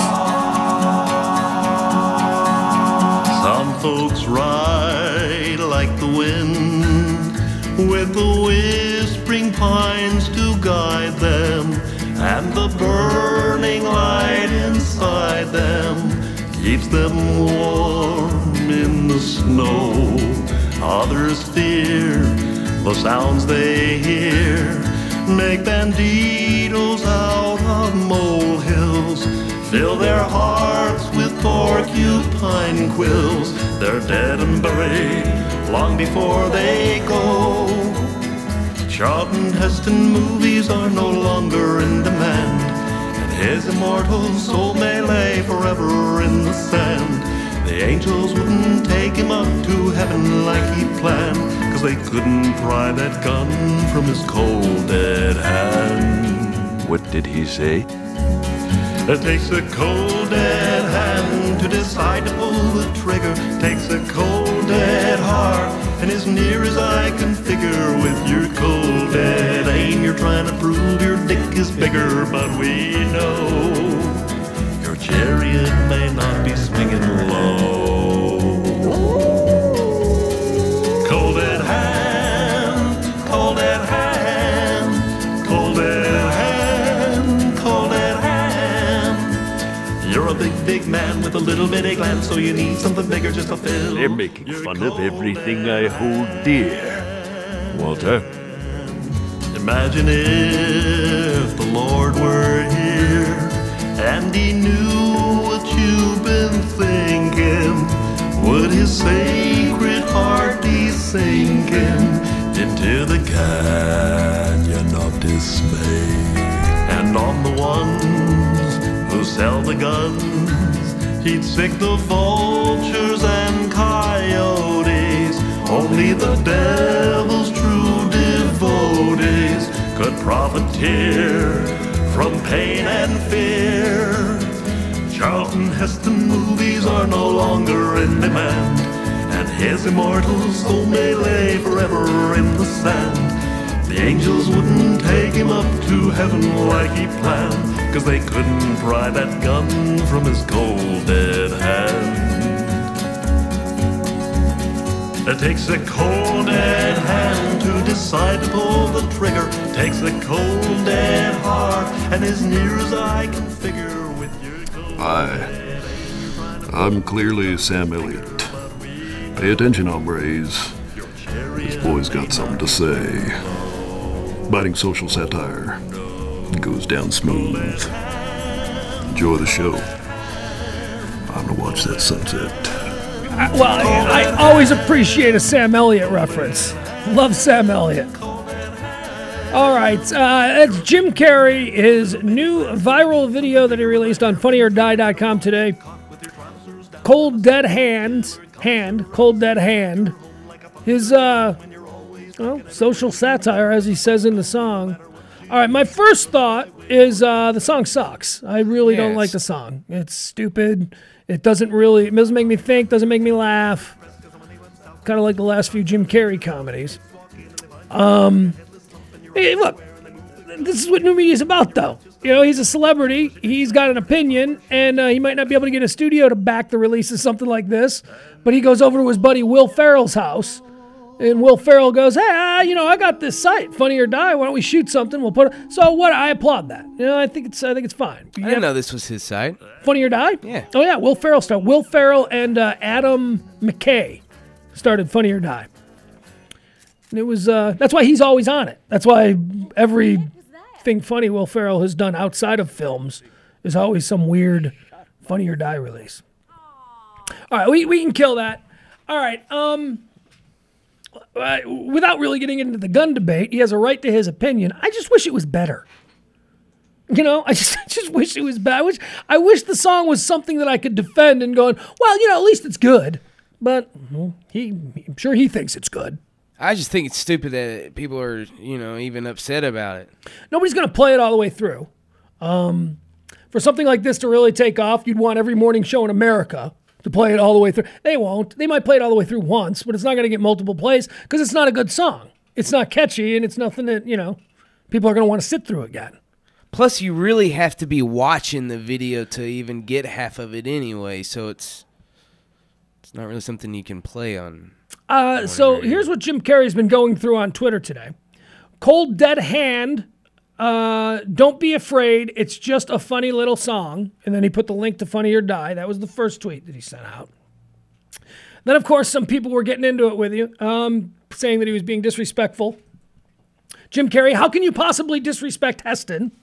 He wants to know that. Then Larry Elder, hey, never let a story on Twitter like this go by without a talk radio DJ getting involved. Larry Elder, a conservative talk show host from L.A., starts tweeting with Jim Carrey about this, which I'm sure it's what Jim Carrey wanted. He wants people talking about it. That's why he does it. So now he's got a big fish on the hook. Larry Elder, who will probably dedicate his entire show this afternoon in L.A., to the Jim Carrey controversy. Jim Carrey, at Jim Carrey, this is Larry Elder.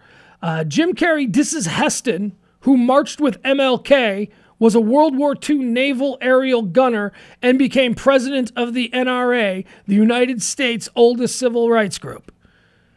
This is what I don't get. What? Why can't we diss Charlton Heston? You know, I am certain that there are a lot of assholes who marched with Martin Luther King. There were millions of people. Everybody who marched with Martin Luther King is somehow indemnified from future criticisms? Come on. Come on. There had to have been a couple of assholes. And I think Jesse Jackson's a raging asshole, and he marched with Martin Luther King. So come on. Stow that shit. Also, he was in World War II. You know who else was in World War II? Richard Speck. Richard Speck murdered a house filled with nurses with a butcher knife. He was in World War II. Is Richard Speck beyond reproach? Come on, Larry Elder. Stow that bullshit patriotism crap. I'm tired of it. It's making people stupider. Okay, and then there's a couple of more tweets. Let's see here. One of Jim Carrey's Twitter followers says, I'm guessing at the time Jim Carrey wouldn't have risked his life. What a tool he is. Have no idea what that's about. Larry Elder responding, yeah, back then speaking actually, I don't know. Anyway, it's hard to read these, but Jim Carrey's taking a beating on this one. I would just like to review the song as it is. The song sucks. Take your beating that way, Jim Carrey. It's not funny. It's not funny. It's not amusing. Maybe this isn't a subject ripe for satire. You know? Yeah. I mean, I would think that you could...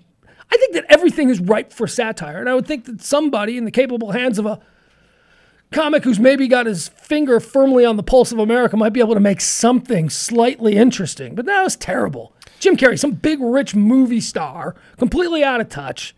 Yeah, we want to watch. Yeah, we get your fascination with early 1970s hee-haw episodes. Right? Like, what is that? Very timely, dude. How many people are going to even get that? I mean, I barely remember hee-haw. So... yeah, whatever.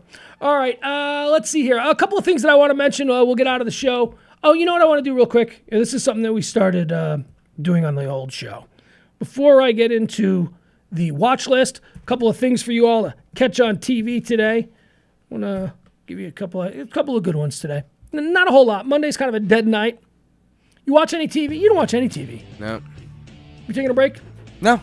Oh, okay. I was just listening to the music. It's a little background music for you. Before I get into that, I want to just quickly scan the Drudge Report. Drudge Report is my absolute... Oh, look at us. We've got breaking news here on the Drudge Report. Okay. Well, hold on. Let's stop this the music. This is a big one. Right. Wow. Anyone who has followed me for years here in Dallas-Fort Worth. And even before that, this goes back to a time when I was on WCKG in Chicago. Kelly and I used to talk about this all the time. There will be a Jackie Robinson of homosexuality. There will be a major sports figure at some point in our lifetime. And I'm not talking about somebody who golfs or somebody who's in the Olympics. I'm talking about somebody who plays basketball, football, baseball. That's it. Basketball, football, baseball, because even hockey's a little too fringe. Somebody who is a star, somebody who has posters in your children's room, somebody who is a household name in one of those sports is going to come out and say, I'm gay. I'm a gay. It's going to happen. And that person is going to be to homosexuals what Jackie Robinson was to black people when he broke the color barrier. The sexual barrier is going to be crossed. And I've been saying it for years, and I cannot believe that someone has done it. So, hold on. Can I guess? Give me some clues as to who it might be. Okay. Well, I haven't read the story. Oh, okay. I'm So you just don't even know. I'm Oh, okay. reacting to the headline. Wow, all right. The headline, you know what? Drudge's headlines are always different than the actual headline of the story. Drudge has a more salacious bent to his headlines. He really tries to hook you. So here's the headline. Gay NFL player reportedly considering coming out in the next few months. All right, so who do you think it could be? I have no idea. I mean, what am I looking for here? You think it's a current player? My gaydar does not work on TV. Like, I would have to meet the person. I have unimpeachable gaydar. I am always dead on. Someone will turn out to be gay, and I'll be like, yeah, you couldn't tell he was gay? So I will know that. I'll walk into a room of people, and I'll be able to tell. I can't explain it. It's just something that is always, I've got people that will back me up on this one. No, he's right. He always seems to know. I don't know. I don't know any football players. I mean, I think it's Tebow. No, yeah, no way. I would. All right, so let me read the story. We'll try and figure this out. Former NFL player Scott Fujita. See, I don't even know who that is. I don't even know if that's the person we're talking about in the story. That's just the first name they mentioned. So, okay. Former NFL player Scott Fujita has seen enough. He's tired of the bigotry. He wants it to end, and he's not alone.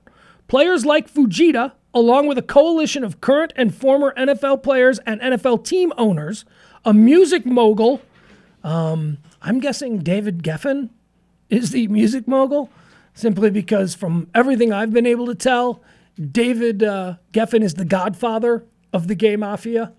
It goes David Geffen, he's the godfather. You know, this gay mafia that supposedly exists in Hollywood that, you know, if you run afoul of the gay mafia, you'll never work again. And David Geffen is reportedly the godfather. Some people think that he shares the godfather role and that they have different regions, like David Geffen is the godfather of gay America, and then Elton John is the godfather of gay Europe.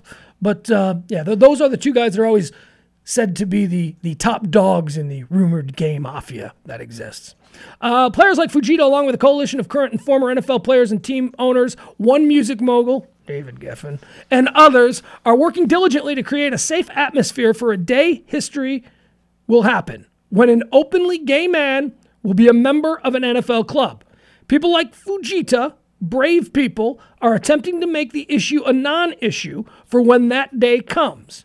And there are serious indications that day may come sooner than later. While I've long believed I would not see an openly gay NFL player, why would you think that? That might be wrong. Based on interviews over the past several weeks with current and former players, I'm told that a currently gay NFL player is strongly considering coming out publicly within the next few months. And after doing so, the player could attempt to continue his career. All right, so they're not going to name the player. So it's not Scott Fujita, though? No, it sounds like Scott Fujita, Chris Kluwe, Brendan Ayanbajayu of the Baltimore Ravens. These are three guys who in the last few months have reached out to the homosexual world, the homosexual media, and made their statements. It started with this. Brendan Ayanbajayu. Look, I hope it's Brendan Ayanbajayu. It's one of these guys with really long, like traditionally African names. You know, with like 50 different, you know, like. Yeah. So I think it's Brendan Ayanbajayu. I'm not sure. He plays for the Baltimore Ravens. He was tweeting support of a gay marriage bill. Okay, somebody, a local politician in the Baltimore area, contacted the Baltimore Ravens ownership and said, he is saying he wants gay marriage and you got to make him stop. And to the credit, the owner of the Baltimore Ravens said, I'm for gay marriage. He can do whatever he wants. What are you, crazy? So that kind of became a story in Baltimore. Chris Kluwe, who plays for the Minnesota Vikings, who's a punter for the Minnesota Vikings, he then picked up on that story and came to Brendan Abajaju's defense. And Chris Kluwe kind of became the spokesperson for, hey, I'm an NFL player, and I got plenty of friends who are gay, and I would have no problem with a gay guy in the locker room. You know, Chris Kluwe became the guy for that. Now it seems like Chris Kluwe, along with Scott Fujita and a couple others, are now banding together and saying publicly, hey, you know, you are welcome. We're not going to judge you. We're just a handful of the guys, but we're here to represent all of them, and saying if you are an NFL player and you want to come out, you can come out. And we're gonna insulate you. We're gonna make sure that, you know, it all goes smooth. It's a very nice gesture. I'll tell you, nobody did that on the Brooklyn Dodgers in the months prior to Jackie Robinson being a teammate. Nobody. When Branch Rickey was thinking about bringing Jackie Robinson into the Brooklyn Dodgers, he knew that it was going to turn America upside down. The first colored player in they can't play base. So, I mean, but there was. It's not like there was a bunch of Brooklyn Dodgers who went to the New York Times or whatever newspapers and tabloids were around saying, you know, I would take a colored player. A colored player is just like, nobody did that. So this is good. I applaud these guys. They make it easier, you know, for a player to come out. All right, so we don't need to go into that much. All right, let's see what else Drudge is doing today, just quickly as I run down some of these stories, because there's always stuff I want to comment on. And I always get home and I always go, oh, I wanted to mention that. Let's see here. We talked about, right at the start of the show, we talked about the 2 Supreme Court cases. And we talked about the poor baby that got shot. Jim Carrey, we did that one. That's on here. Anything that's picking at your brain before we get out of here? Well, I mean, yeah, but I don't really know. It's kind of inappropriate. It's every time you talk about the baby that got shot, the story. Did you hear about the story of the kid that he was at the airport and like a sign fell on him? Yeah, that was at the airport. Yeah. Yeah, over the weekend. Yeah. It's another awful story. My God. Right now there is somebody who is in charge of the purse strings at that airport whose job it is to determine how much that boy's life was worth. Think about that. That is somebody's job. Right now that airport is trying to figure out what size check can we cut to this family to stop it from... I know, what an awful job that's got to be. You got to come up with a number. Well, it was the whole family that was injured. Well, not the whole family. Yeah, but the kid was killed. The boy was killed. What was he, 9? Yeah. Oh, boy. Well, I don't know. See, but that's, you know, that's not 2 thugs shooting him in the head. That's a tragic accident. That just speaks to how delicate life is. Yeah. I mean, look, we're sitting here in a beautiful home in one of America's most prestigious neighborhoods, and we could be sitting here safe as whatever, and a plane engine could fall out of the sky and kill us all right now. Remember that house? Remember the plane crash in Buffalo about 5 or 6 years ago? Guy was just sitting in his media room watching TV, and the next second a plane had crashed into his TV room. Just dropped right out of the sky. Killed his whole family. Flattened his house. Just a couple of weeks ago, some dude, construction worker, works a full day, comes home, he's exhausted. First thing he does is he just lays like a spread eagle in his bed. Work boots, flannel shirt, everything is still on, and a fucking sinkhole. Oh, yeah. God. Ate him. Ate him. Put in a full 8 hours of work, and all you want to do is just collapse into your bed, and you do for a couple of minutes, and then the whole fucking earth just... That's got to be a bad way to go, too, because you know it's not quick. Life is precious, man. Telling you, life is precious. All right, on that note, let's see. We'll get out of here. We'll get out of here with a little bit of fun and frivolity. The watch list. I'm going to do this every day. I'm going to tell you a couple of things to watch. But first, I want to do a quick little recap.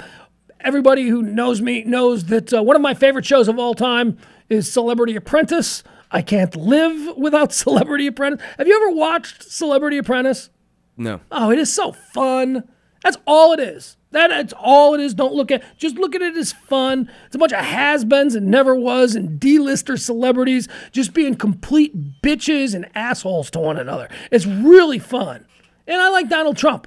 I like Donald Trump in so much as I hate him, and I would be all right if Donald Trump either was exiled to an island prison or if he just, passed on. I have no interest. Yeah. He contributes nothing, but because I hate him so much, it's like I laugh at him. I watch. The show is so preposterous. I mean, it's just, there was a guy on the show once, and I remember reading the story. I think it was either Gene Simmons or somebody. Somebody was on the show who could actually buy and sell Donald Trump.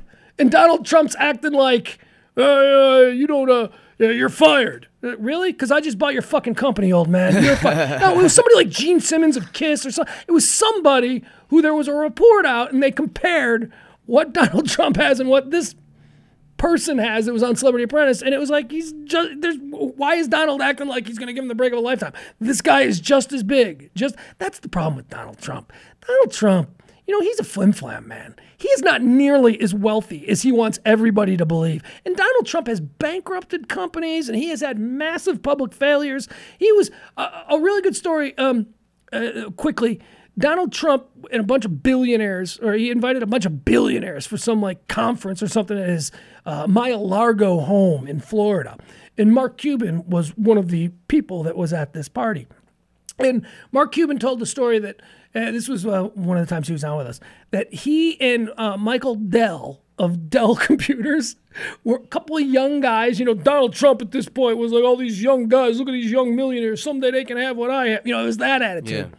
And Michael Dell and Mark Cuban are laying by the pool, and Donald Trump comes out on this veranda and looks down and goes, "Are you enjoying yourself, boys? Someday, if you work hard, you can have all of this." And Mark Cuban and Michael Dell looked at each other and went, "We could buy and sell that motherfucker 10 times over." Does he know who he's talking to? He's talking to Mark Cuban and the guy whose name is on my computer, Michael Dell. Donald Trump, you insufferable fool. And his hair too, man. What the hell is up with that? So last night on there's this controversy going on. It's an all-star Celebrity Apprentice. A bunch of celebrities who've been on other seasons of Celebrity Apprentice, and Omarosa, this chick is on. You know this Omarosa chick? Yeah. What was she on? She was originally on something else. Yeah. Want to know why she's a celebrity? She was on the first season. She became famous because she was on The Apprentice. Before it was Celebrity Apprentice, when it was just people trying to... She's the angry black chick, right? Omarosa, the insufferable C word of reality TV. But now, because she was able to bankroll her horrible attitude on the original Apprentice, she's now on Celebrity Apprentice. Like, she's a celebrity. And last week, she should have been bounced. LaToya Jackson had an opportunity to bounce her, and LaToya Jackson, for some reason, didn't bring her back into the boardroom. LaToya Jackson? Yeah. Oh, poor LaToya. Poor LaToya. She's not that bad. She's not that bad. She seems kind of sweet, and she worked hard. But, she was just meat for a carnivorous bitch like Omarosa. Omarosa picks people out in the game and gets them eliminated. Hats off to Omarosa. She's good at playing The Apprentice. She knows how to do it. And then last night, Claudia something, some supermodel chick, some beautiful black supermodel chick. I think she might have been on Baywatch at some point or something. But she had an opportunity to bring Omarosa back in. She didn't do it either, and she went home. But here's the thing about Celebrity Apprentice, and this is what always bothers me. They divide the cast up into two teams. One team is called Power, and the other one is called... So that doesn't matter. But it's like they've taken... There are just enough freaks on the cast so that each team has a freak, and then there's just enough bad people. So, for instance, okay, you got Dennis Rodman and Gary Busey.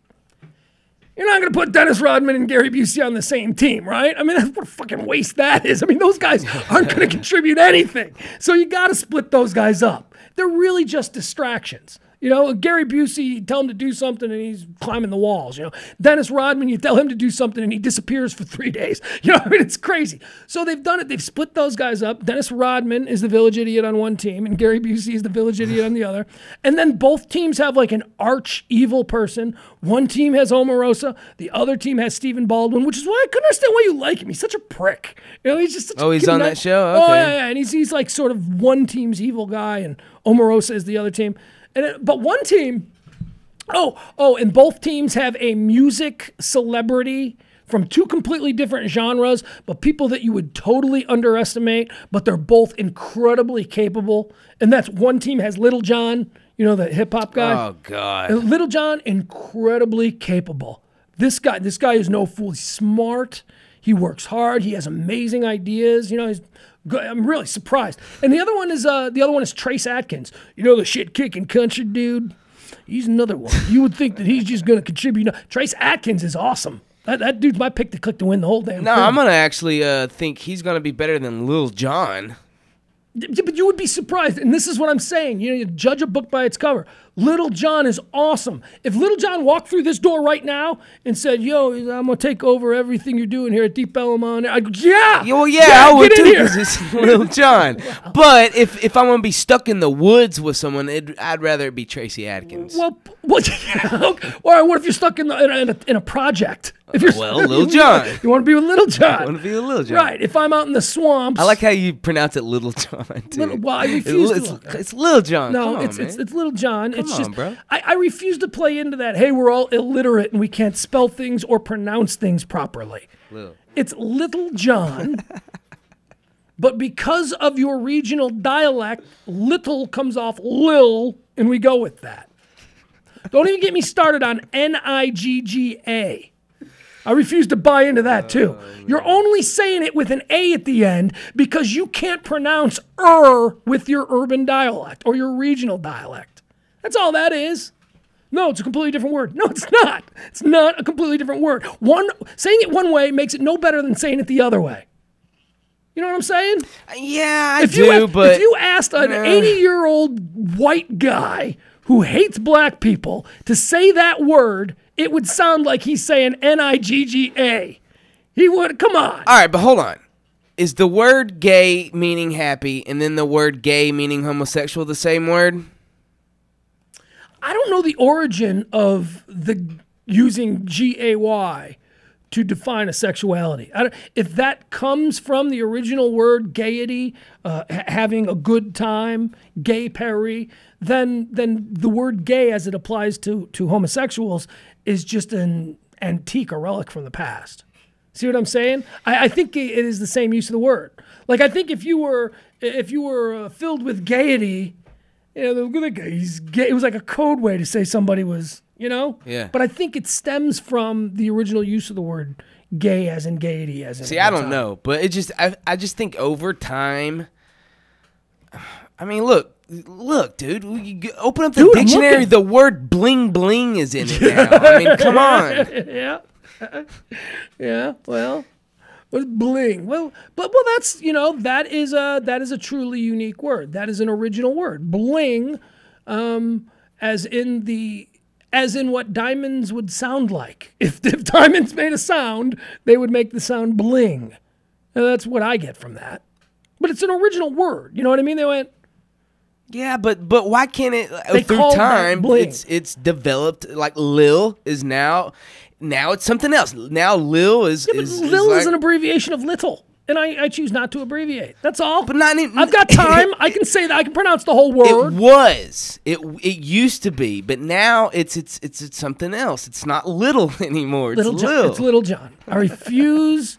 You know what? I'm not going to spell... That's just you being curmudgeon-y. No, I'm not. No, it's me staying true to the fundamentals of my education. All right? I don't spell fat with a PH. Well, no one does that anymore either. Well, yeah, all right.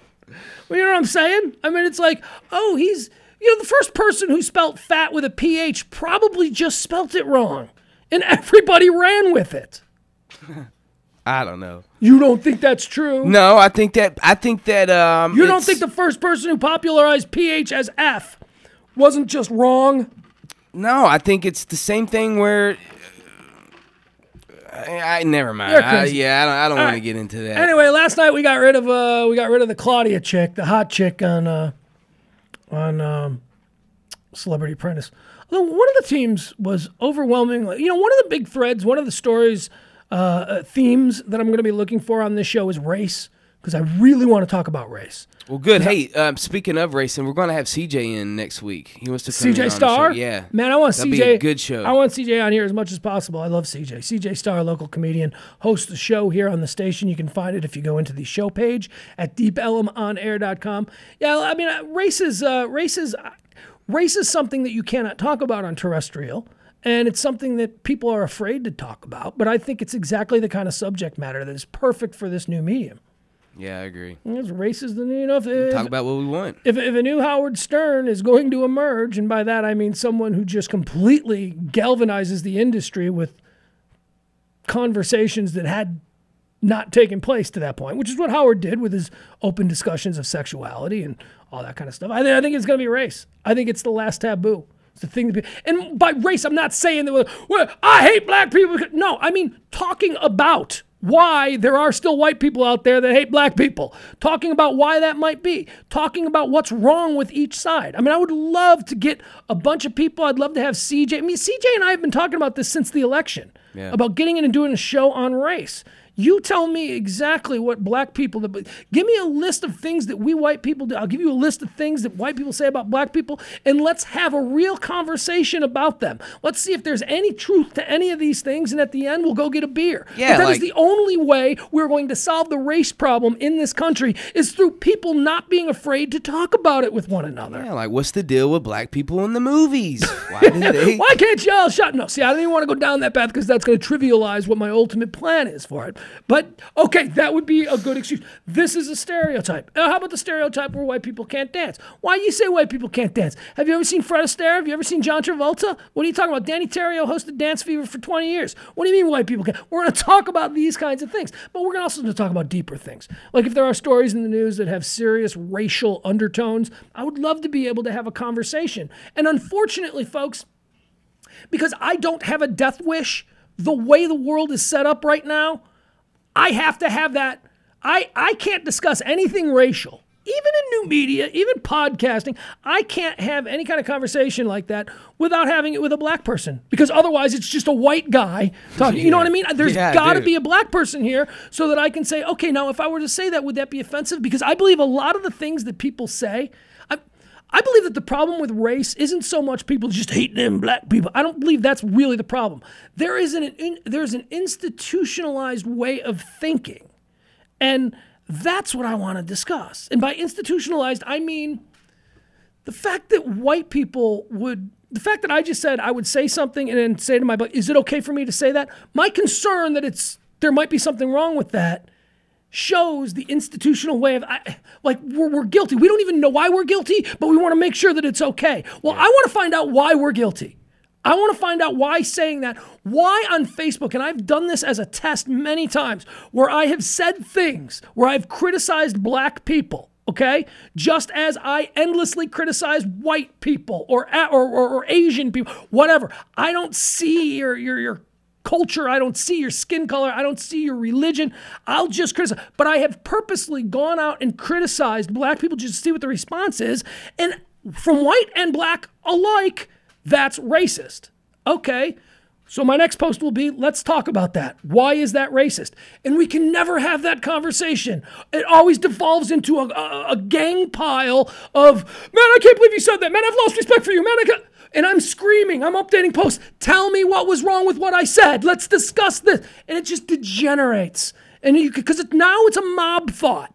Now, no one is actually engaging me about what it is that I supposedly said that was offensive, and they're just piling on with gang thought about, close the mind down, it's offensive. Well, it just is wrong, because you can't say that because it's just offensive. That's going to hurt people's feelings. Does it hurt your feelings? Well, no, but I'm not like, well, then stop being worried about what other people are. Talk to me. Let's talk this out.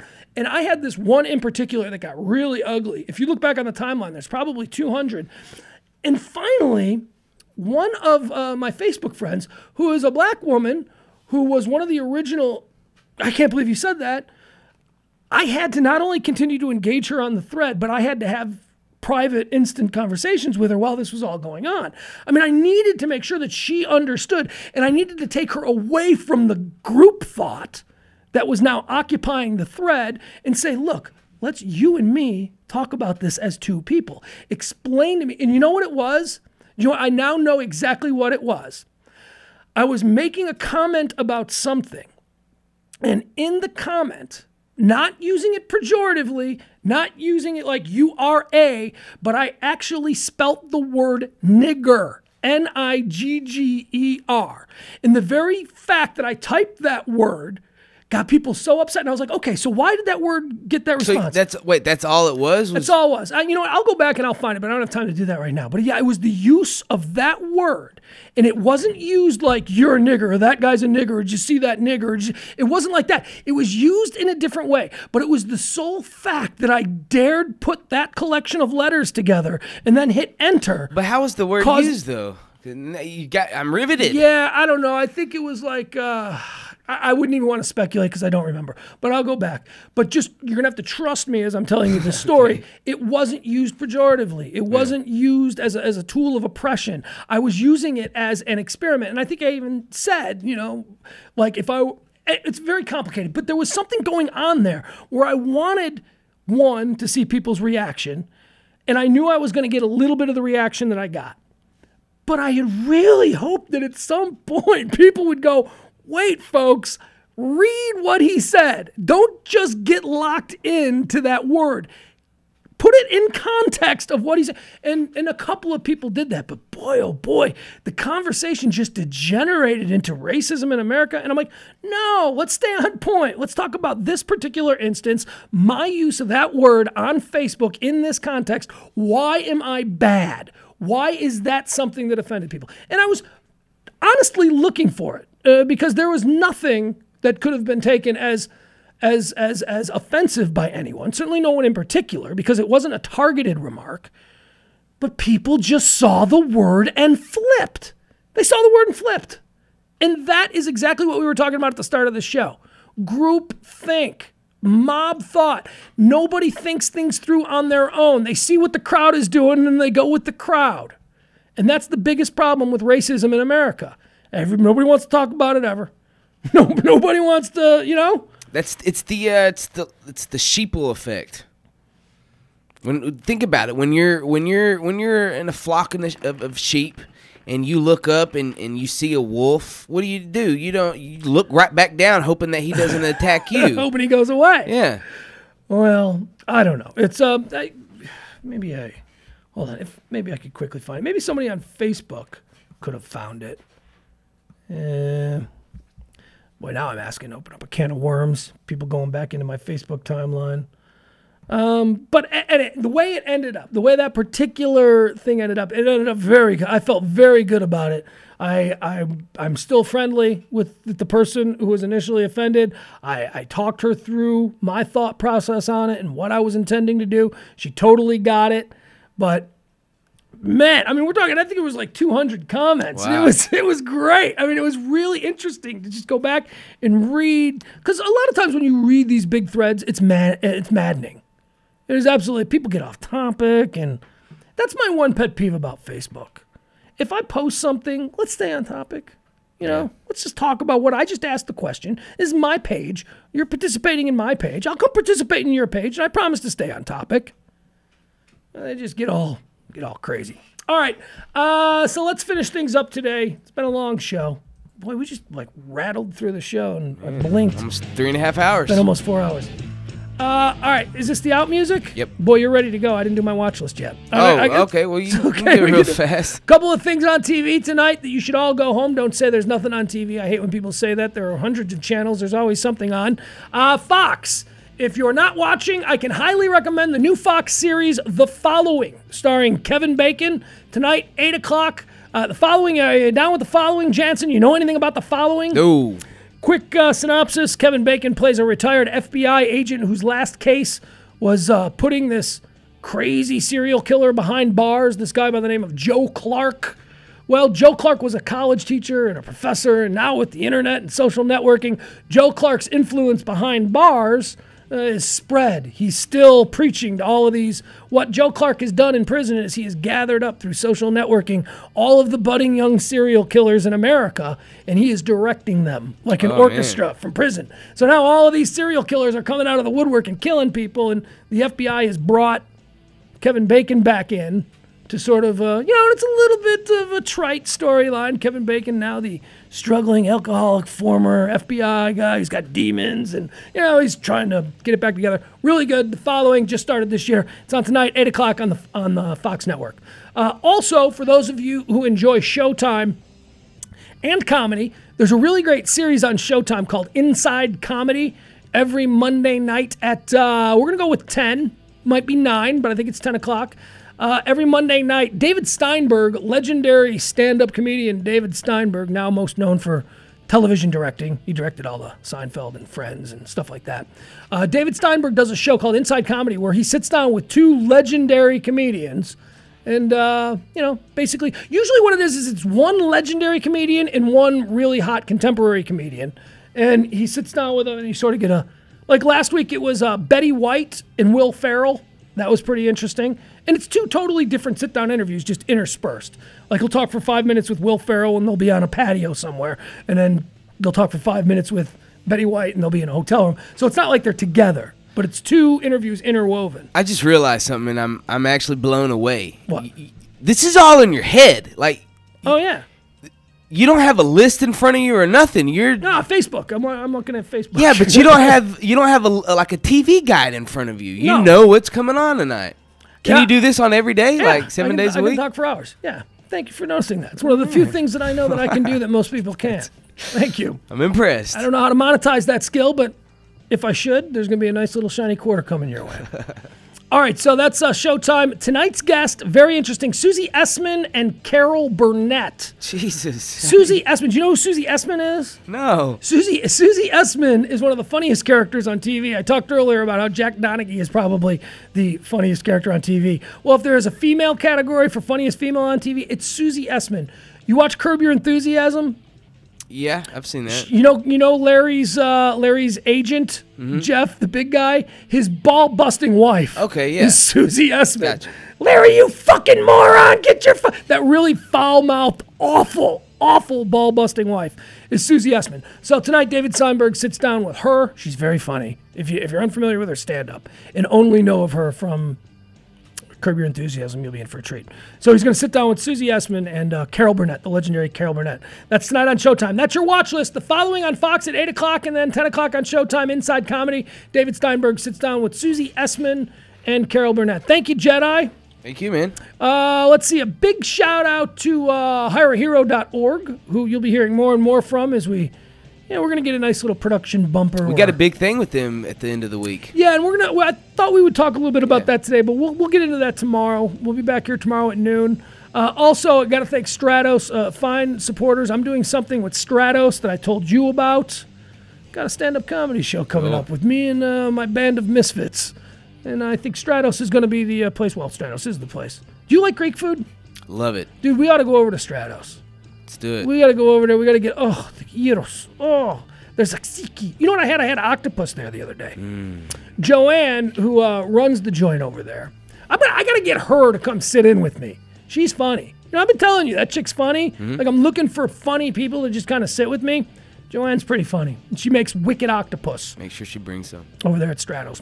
All right, we'll take a break. It'll be a full day break. We'll be back here on DeepElmOnAir.com at noon for another edition of PMS only on DeepElmOnAir.com.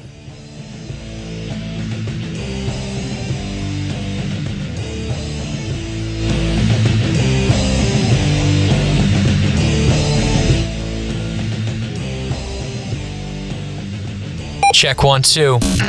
Deep Ellum on air. Right, you're on mute. Deep Ellum on air. It's time to really get our party on now.